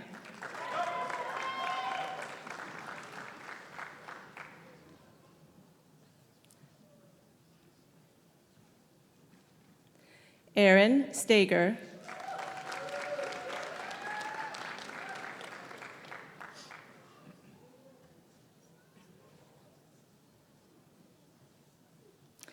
Stephen Joseph Good, Jr.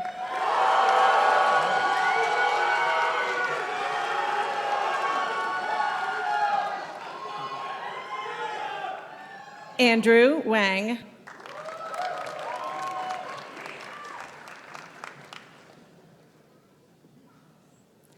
Anthony Martinez.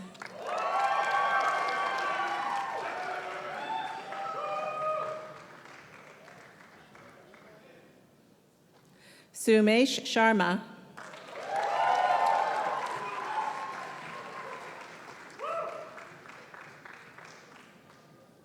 Kyle Ching.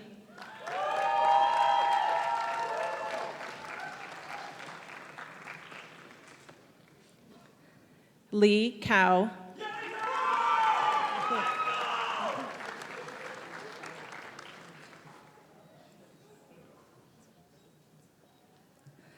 Arlam Karan.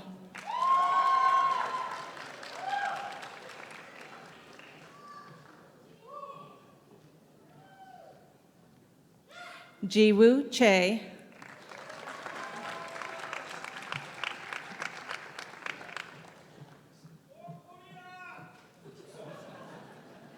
Hil Tong Aun.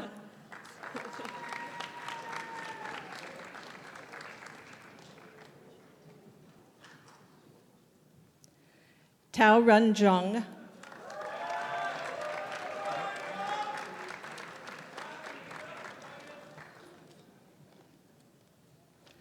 Brian Yao.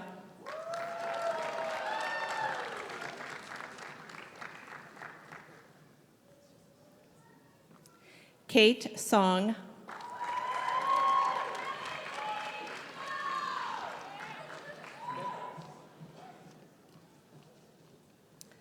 Isaiah Apfel.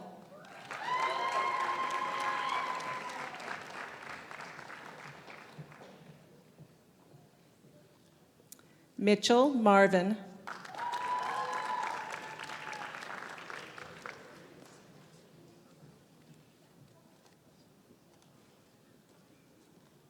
Andrew Callaghan.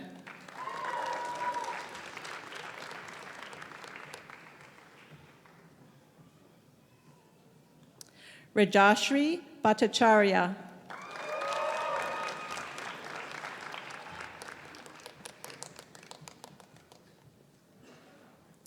Charlie Huang.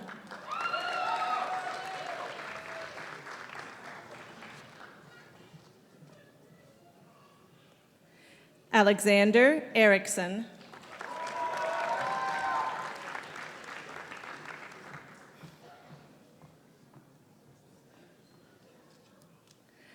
Maya Gianchandani.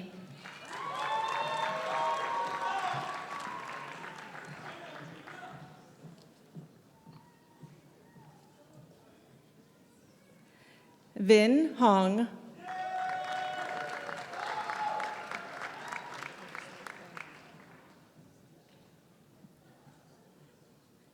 David Kamaya.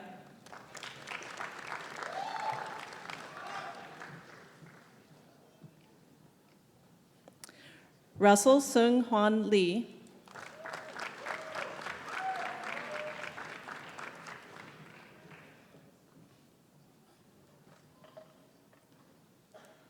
Ivan Gabriel Antencio.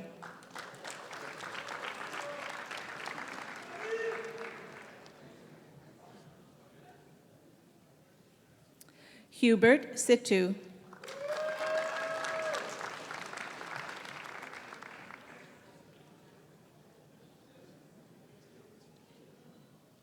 Mark Cunningham.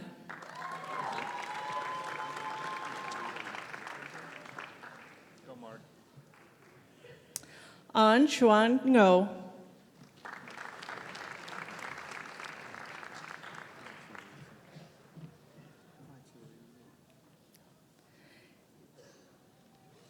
Hyun Park.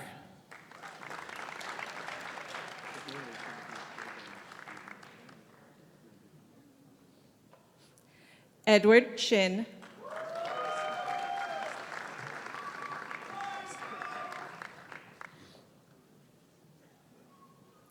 Jeffrey Nakar.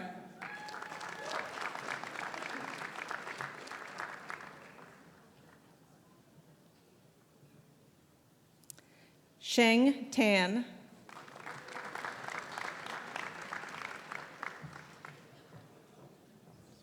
Emily Sun.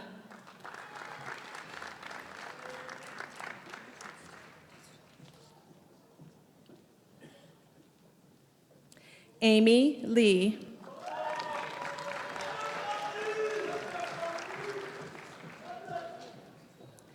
Vincent Stevenson.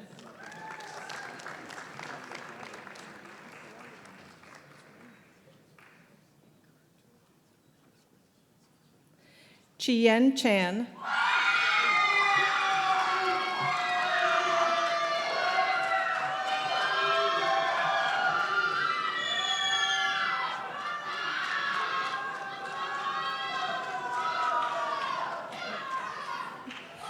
Yuan Huang.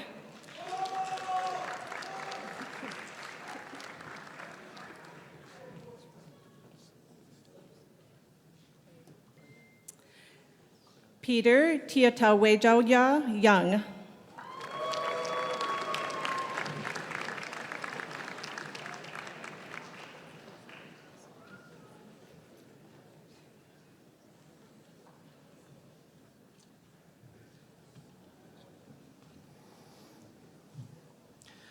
By virtue of the authority vested in me by the President and the Chancellor, I grant you the degree of Bachelor of Science in Chemical Engineering.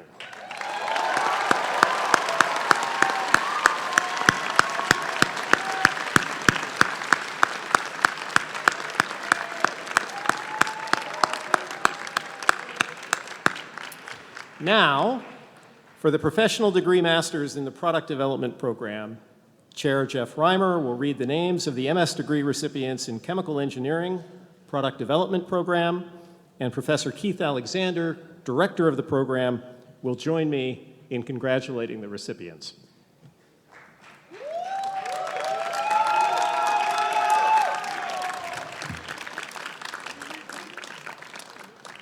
Would the candidates please rise and come on over?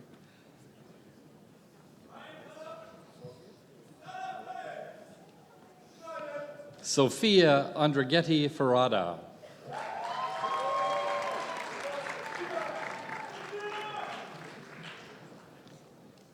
Esteban Armijo.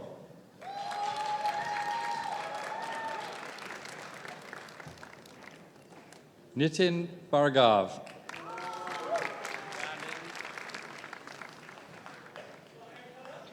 Stephen Bolton.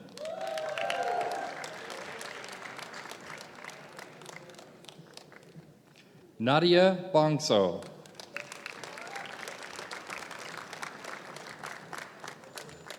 Zachary Campbell.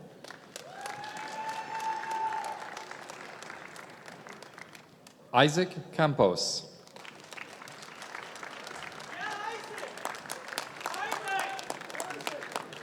Kendrick Cheney.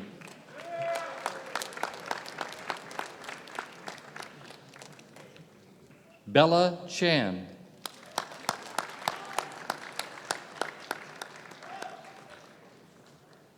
Guanchen Chen.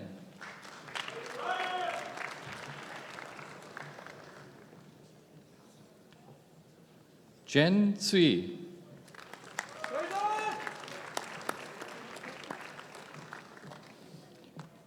Winit Kirit Dedia.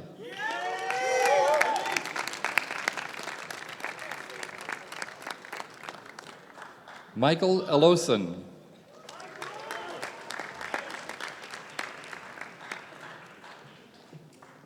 Chao-Si Gao.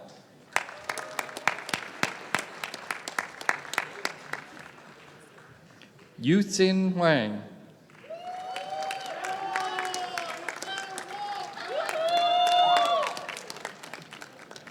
Srinidhi Iyengar.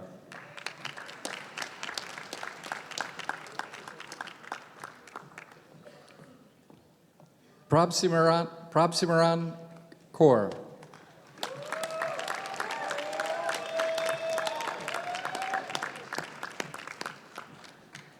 Qian Lu.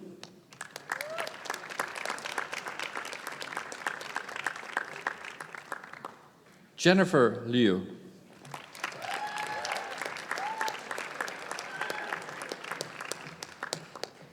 Hanlu Liu.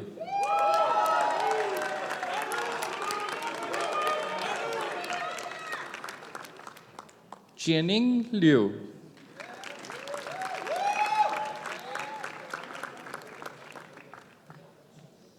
Yasser Marafi.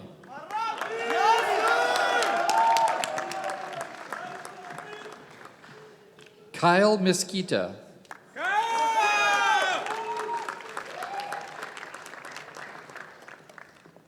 Anushka Munamgi.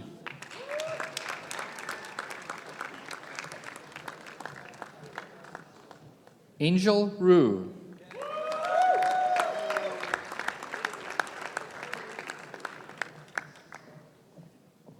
Raja Salvukumar.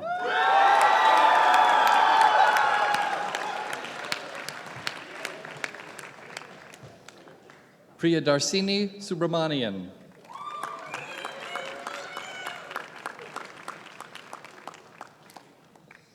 Gan Wang.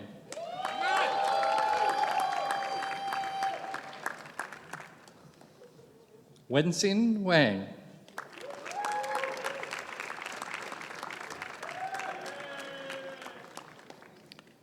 Sarah Wong.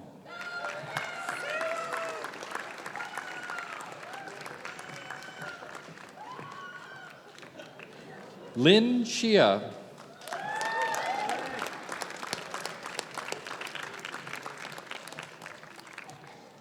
Jawa Yang.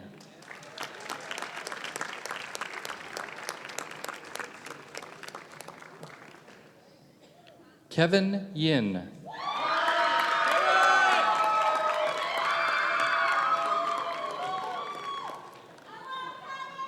Siwen Zhang.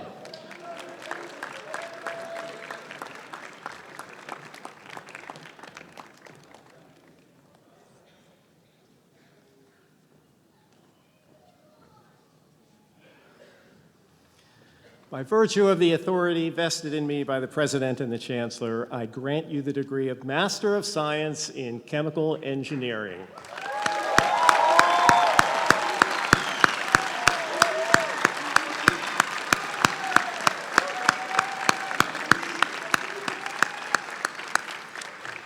I now call upon Chair David Wimmer, who will read the names and thesis titles of the PhD degree recipients in chemistry.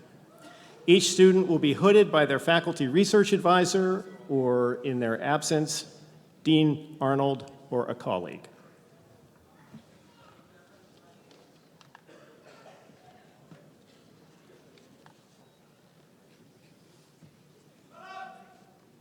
Okay, we'll begin with students of Paul Alivizados.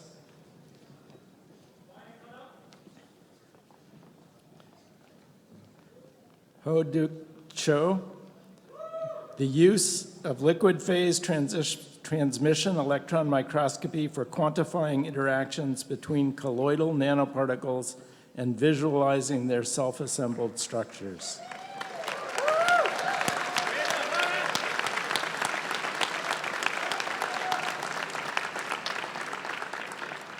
Matthew Anton Kutz.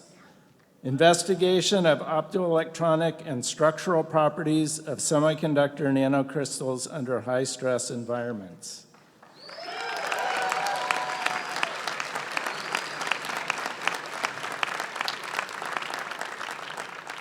Erin Arlene O'Brien, driving forces and effects of ligand exchange in nanocrystalline systems.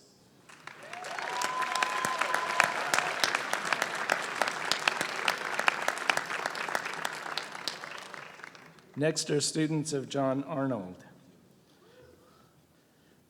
Nicholas Centenary, amidinates and guanidinates as supporting ligands for expanding reactivity of thorium and uranium complexes.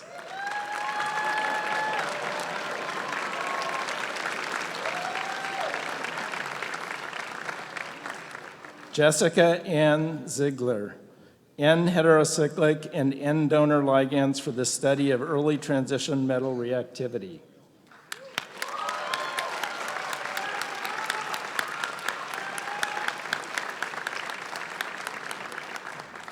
Next, student of Carolyn Bertozzi, who will be hooded by Matt Francis. Samantha Kaiser, design and application of site-selective peptide modification and metabolic labeling tools for chemical biology.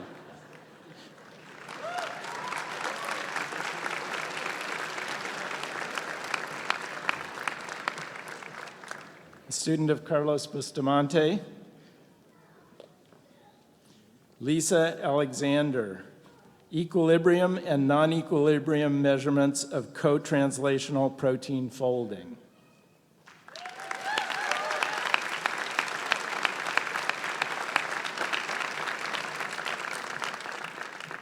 Next are students of Chris Chang. Sumin Lee, chemical tools for detecting transition metals for biological and environmental application.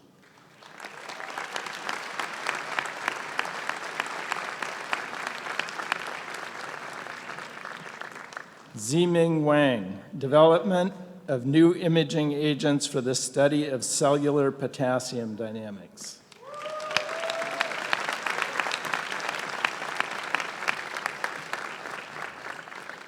Next are 4 students from Ron Cohen. Joshua Lochner, space-based constraints on NOx emissions and lifetime using high-resolution NO2 retrievals.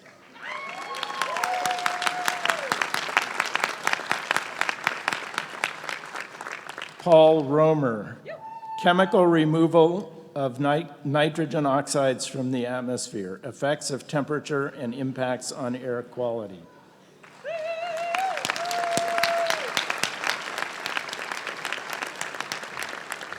Alexis Ann Schusterman, urban greenhouse gas emissions as observed using a high-density sensor network.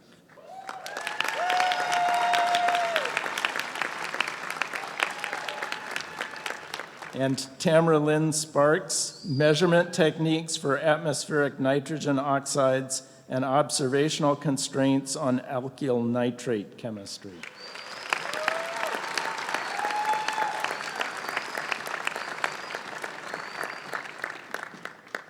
Next is a student working with Michael Cromie. Chen Chen, synthesis and local electronic structure characterization of low-dimensional nanomaterials made from molecular precursors.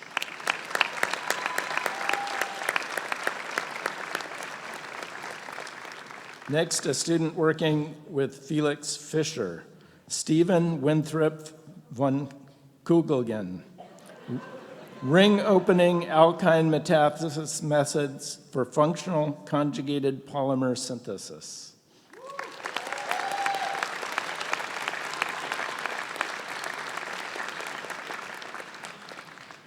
Next is a student working with Graham Fleming, Alexandra Fisher, developing new spectroscopic techniques to study carotenoid-dependent non-photochemical quenching in plants and algae.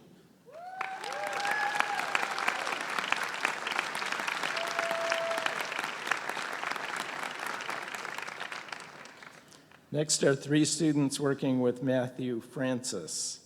Joel Abraham Finblum, supramolecular approaches for applications in chemical biology and nanomedicine.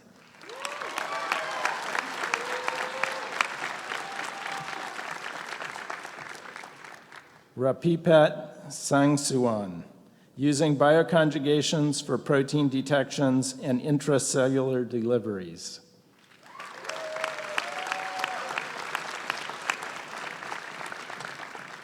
Matt Smith, chemical tools to design and study microbial communities.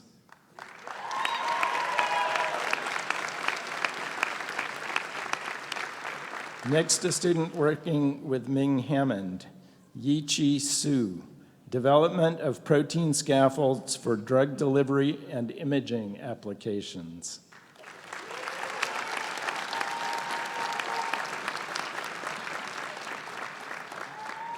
Next is a student working with John Hartwig.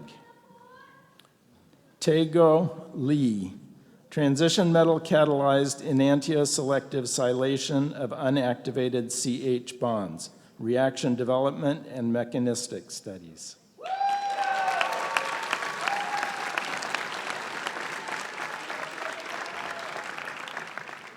Next, a student working with Brett Helms, Stephen Meckler, design principles governing architecture transport relationships in microporous materials.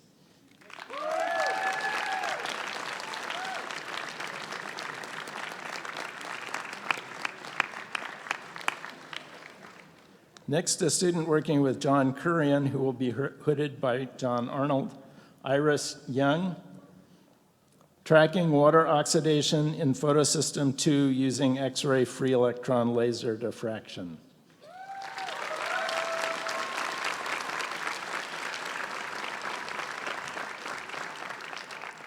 Next are two students of Steve Leone. Natalie Ann Gibson, photoluminescence, blinking, stimulated emission, and charge carrier dynamics in single semiconductor nanostructures.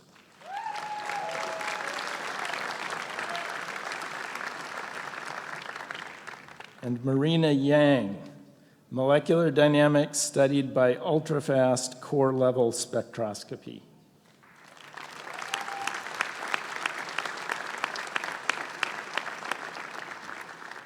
Next, a student of Jeff Long's, who will be hooded by John Arnold.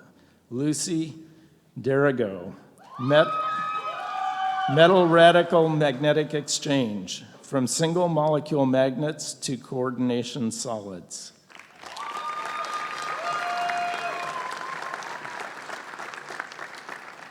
Next are students working with Tom Maimoni.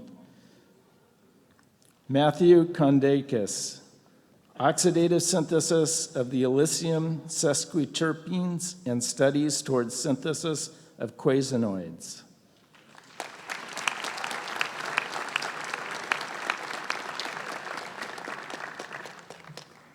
Zirei Hu, application of an oxygen stitching strategy in the synthesis of complex terpenoids.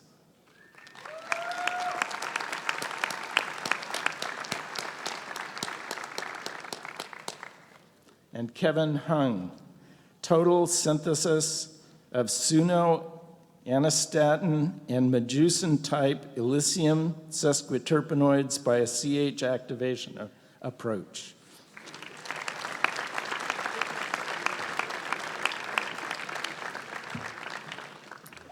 Next are four students working with Evan Miller. Alicia Anwer Contractor, synthesis and delivery of novel small molecule dyes with enhanced stability and increased tissue penetration for neuronal activity imaging.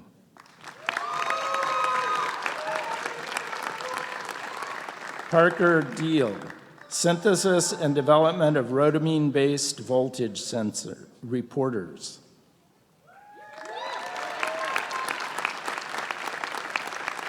Vincent Grenier, genetic targeting of voltage-sensitive dyes.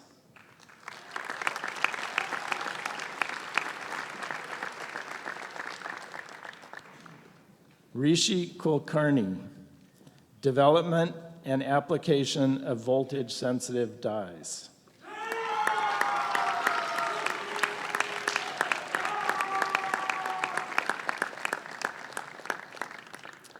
Next is a student working with Jeff Neaton, who will be hooded by John Arnold. Florian Brown Altvater, vibrations and their effect on electronic structure and transport in molecular systems.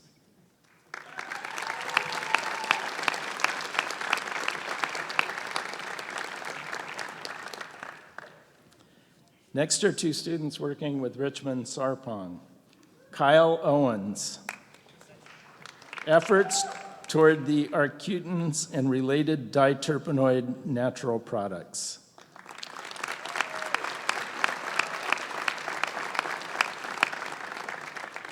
And Rebecca Elizabeth Johnson, the total synthesis of cycloprodigiosin and synthetic efforts toward the pentacyclic ambiguine class of natural products.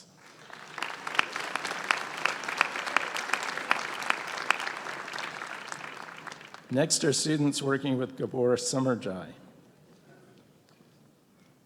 Tyler Hurlbert, immobilization of enzymes to create heterogeneous enzyme hybrid catalysts.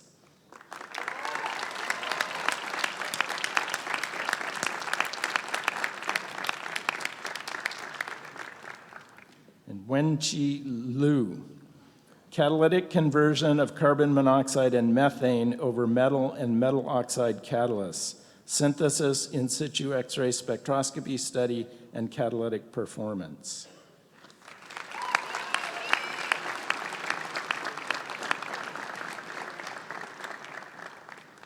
And a student working with Gabor Summerjai as well as Peidong Yang, Chenlu Shi, rational design and synthesis of inorganic nanostructures for tandem catalysis and CO2 conversion.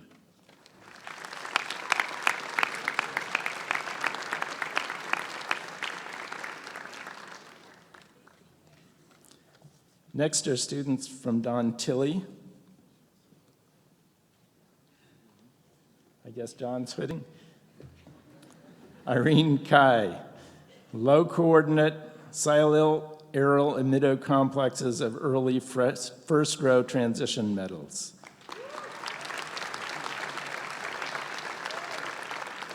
Patrick William Smith, studies of carbon element bond forming reactions mediated by complexes featuring unsaturated group 8, group 14 interactions.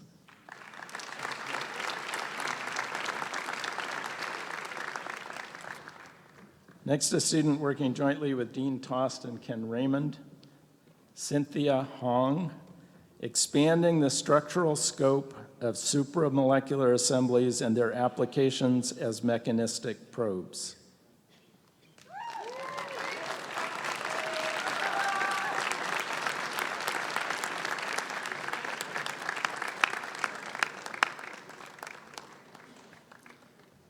And Richard Thornbury, making and breaking CF bonds via palladium catalysis.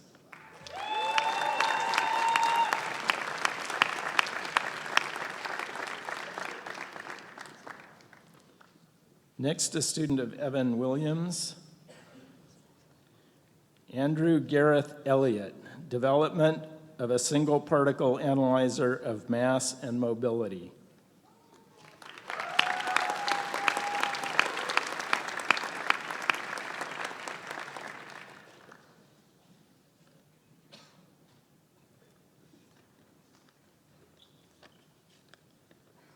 Two students working with Ke Zhu, Megan Hauser, the science and art of super resolution microscopy.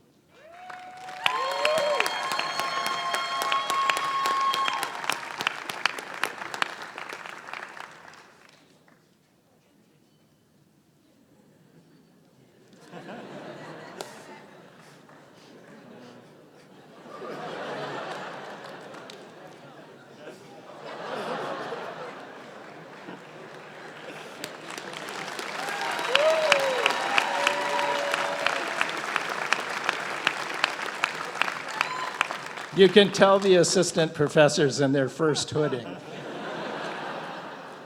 Michal Wojcik, new optical methods for characterization of materials and biology.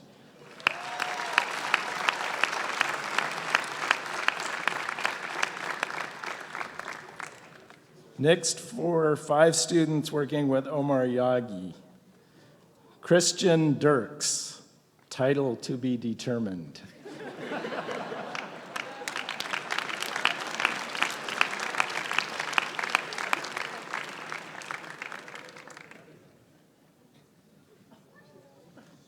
Eugene Kapustin, structure of guests in moth and cough and their applications.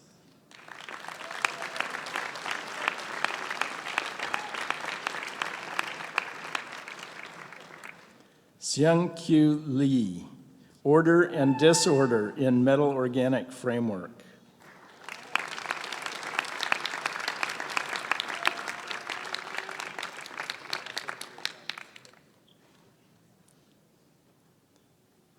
Yuzong Liu, woven crystalline covalent organic frameworks.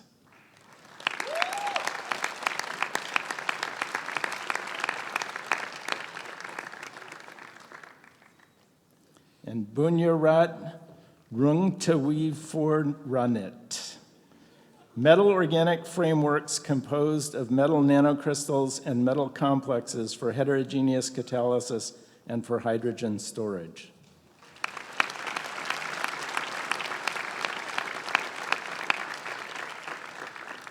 And last, Caitlin Stevens, who's been finishing her studies with me, molecular simulation techniques for studying nanoporous materials.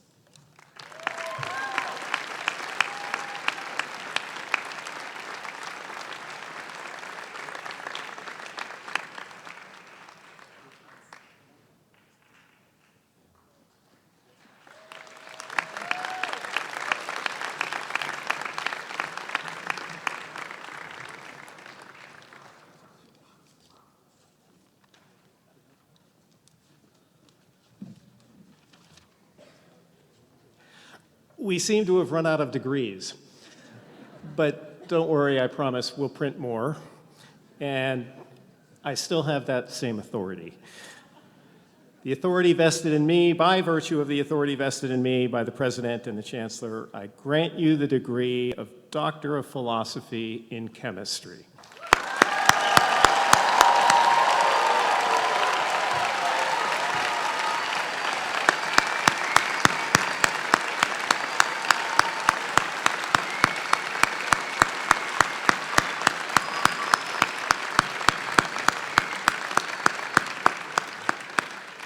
Chair Reimer will now read the names and thesis titles of the PhD degree recipients in chemical engineering.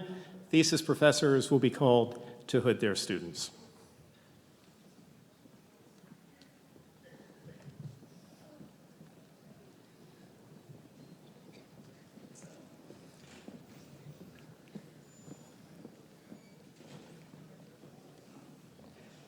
Ria Mukam, investigating combinatorial extrinsic regulation of pluripotent and neural stem cells, PhD with Douglas Clark.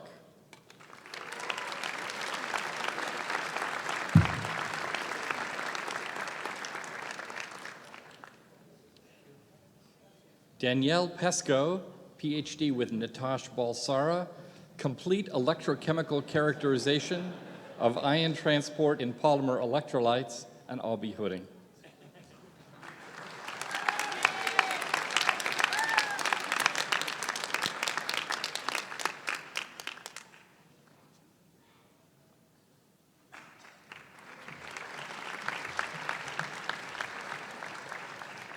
Ksenia Timachova, also working with Professor Natash Balsara, ion diffusion and electrochemically driven transport in homogeneous and nanostructured polymer electrolytes, and I'll be hooding.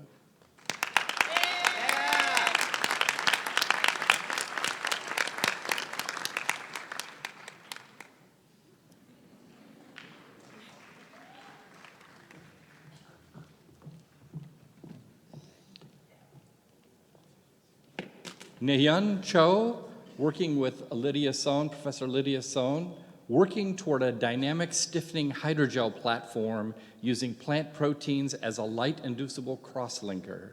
I'll be hooding.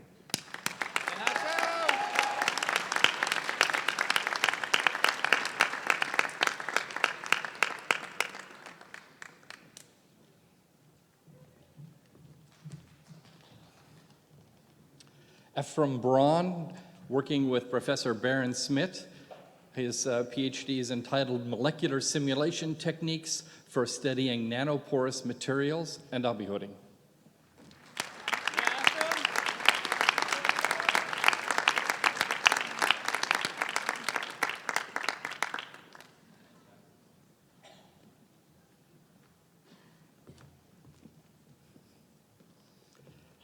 Alex Alba, working with Professor Teresa Head-Gordon, thesis entitled Improved Methods for Polarizable Classical Molecular Dynamic Simulations.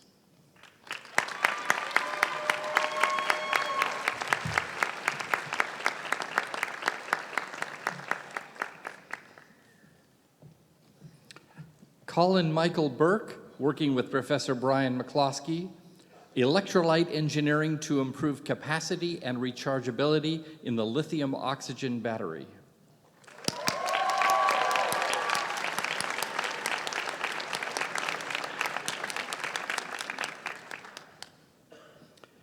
Jessica Ellen Nichols, working also with Professor McCloskey, sodium oxygen and magnesium metal electrochemistry for energy storage applications.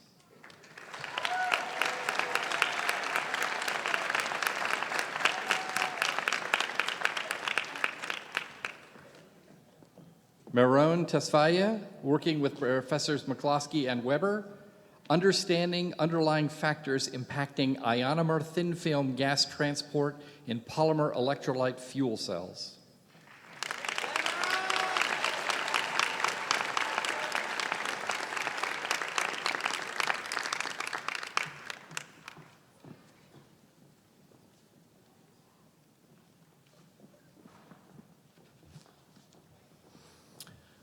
By virtue of the authority vested in me by the President and Chancellor, I grant you the degree of Doctor of Philosophy in Chemical Engineering.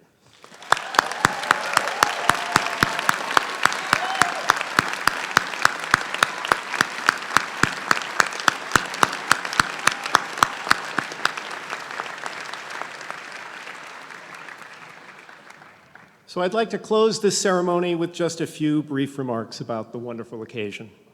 First, and most important, I extend my warmest congratulations to our graduates and welcome you to permanent membership in the College of Chemistry community as alumni. My colleagues and I wish you the very best in your careers and lives and hope that you will stay in touch with us and keep us informed of your future accomplishments. And don't worry, we'll stay in touch with you, even if you don't stay in touch with us. Second, I would like to extend my sincere thanks to the families and friends of our graduates who are in the audience this afternoon. The success of the graduates sitting before us would not have been possible without your sustained love and support. All of you have played a vitally important part in bringing all of us here today. My colleagues and I applaud your efforts and share your pride in the accomplishments of these very impressive young men and women. And finally, graduating from the College of Chemistry carries with it a responsibility that continues after you leave Berkeley. Now more than ever, we depend on our alumni to continue to support the teaching and research carried out here, and we hope that you will remember us when you move into your future careers. And remember what Francis said about writing those checks. And as just one example of giving back, the class campaign was established in 2009 by graduating students. Each year since then, our students have continued to raise funds for projects of their choice. This year, those funds will be used to enhance the Upper Chemistry Plaza. I would like to thank the student leaders who played a major role in raising these funds. I'd also like to thank all of you who contributed to this year's campaign, and I hope you will consider giving to the college in future years. And this brings us to the end of the ceremony.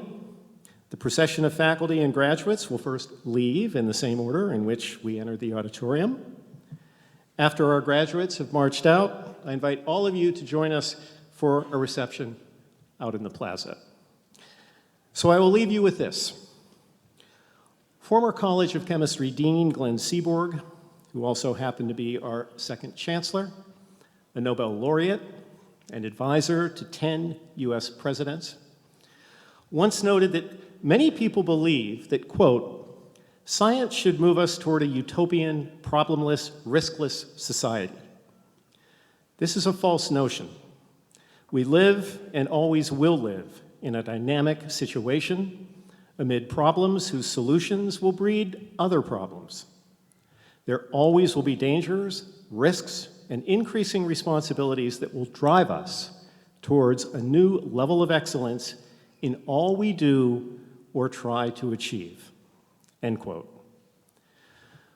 Well, it is now your time, College of Chemistry graduates, to drive to a new level of excellence in all you strive to achieve. Congratulations and best of luck to you all. Fiat Lux, and as always, go Bears.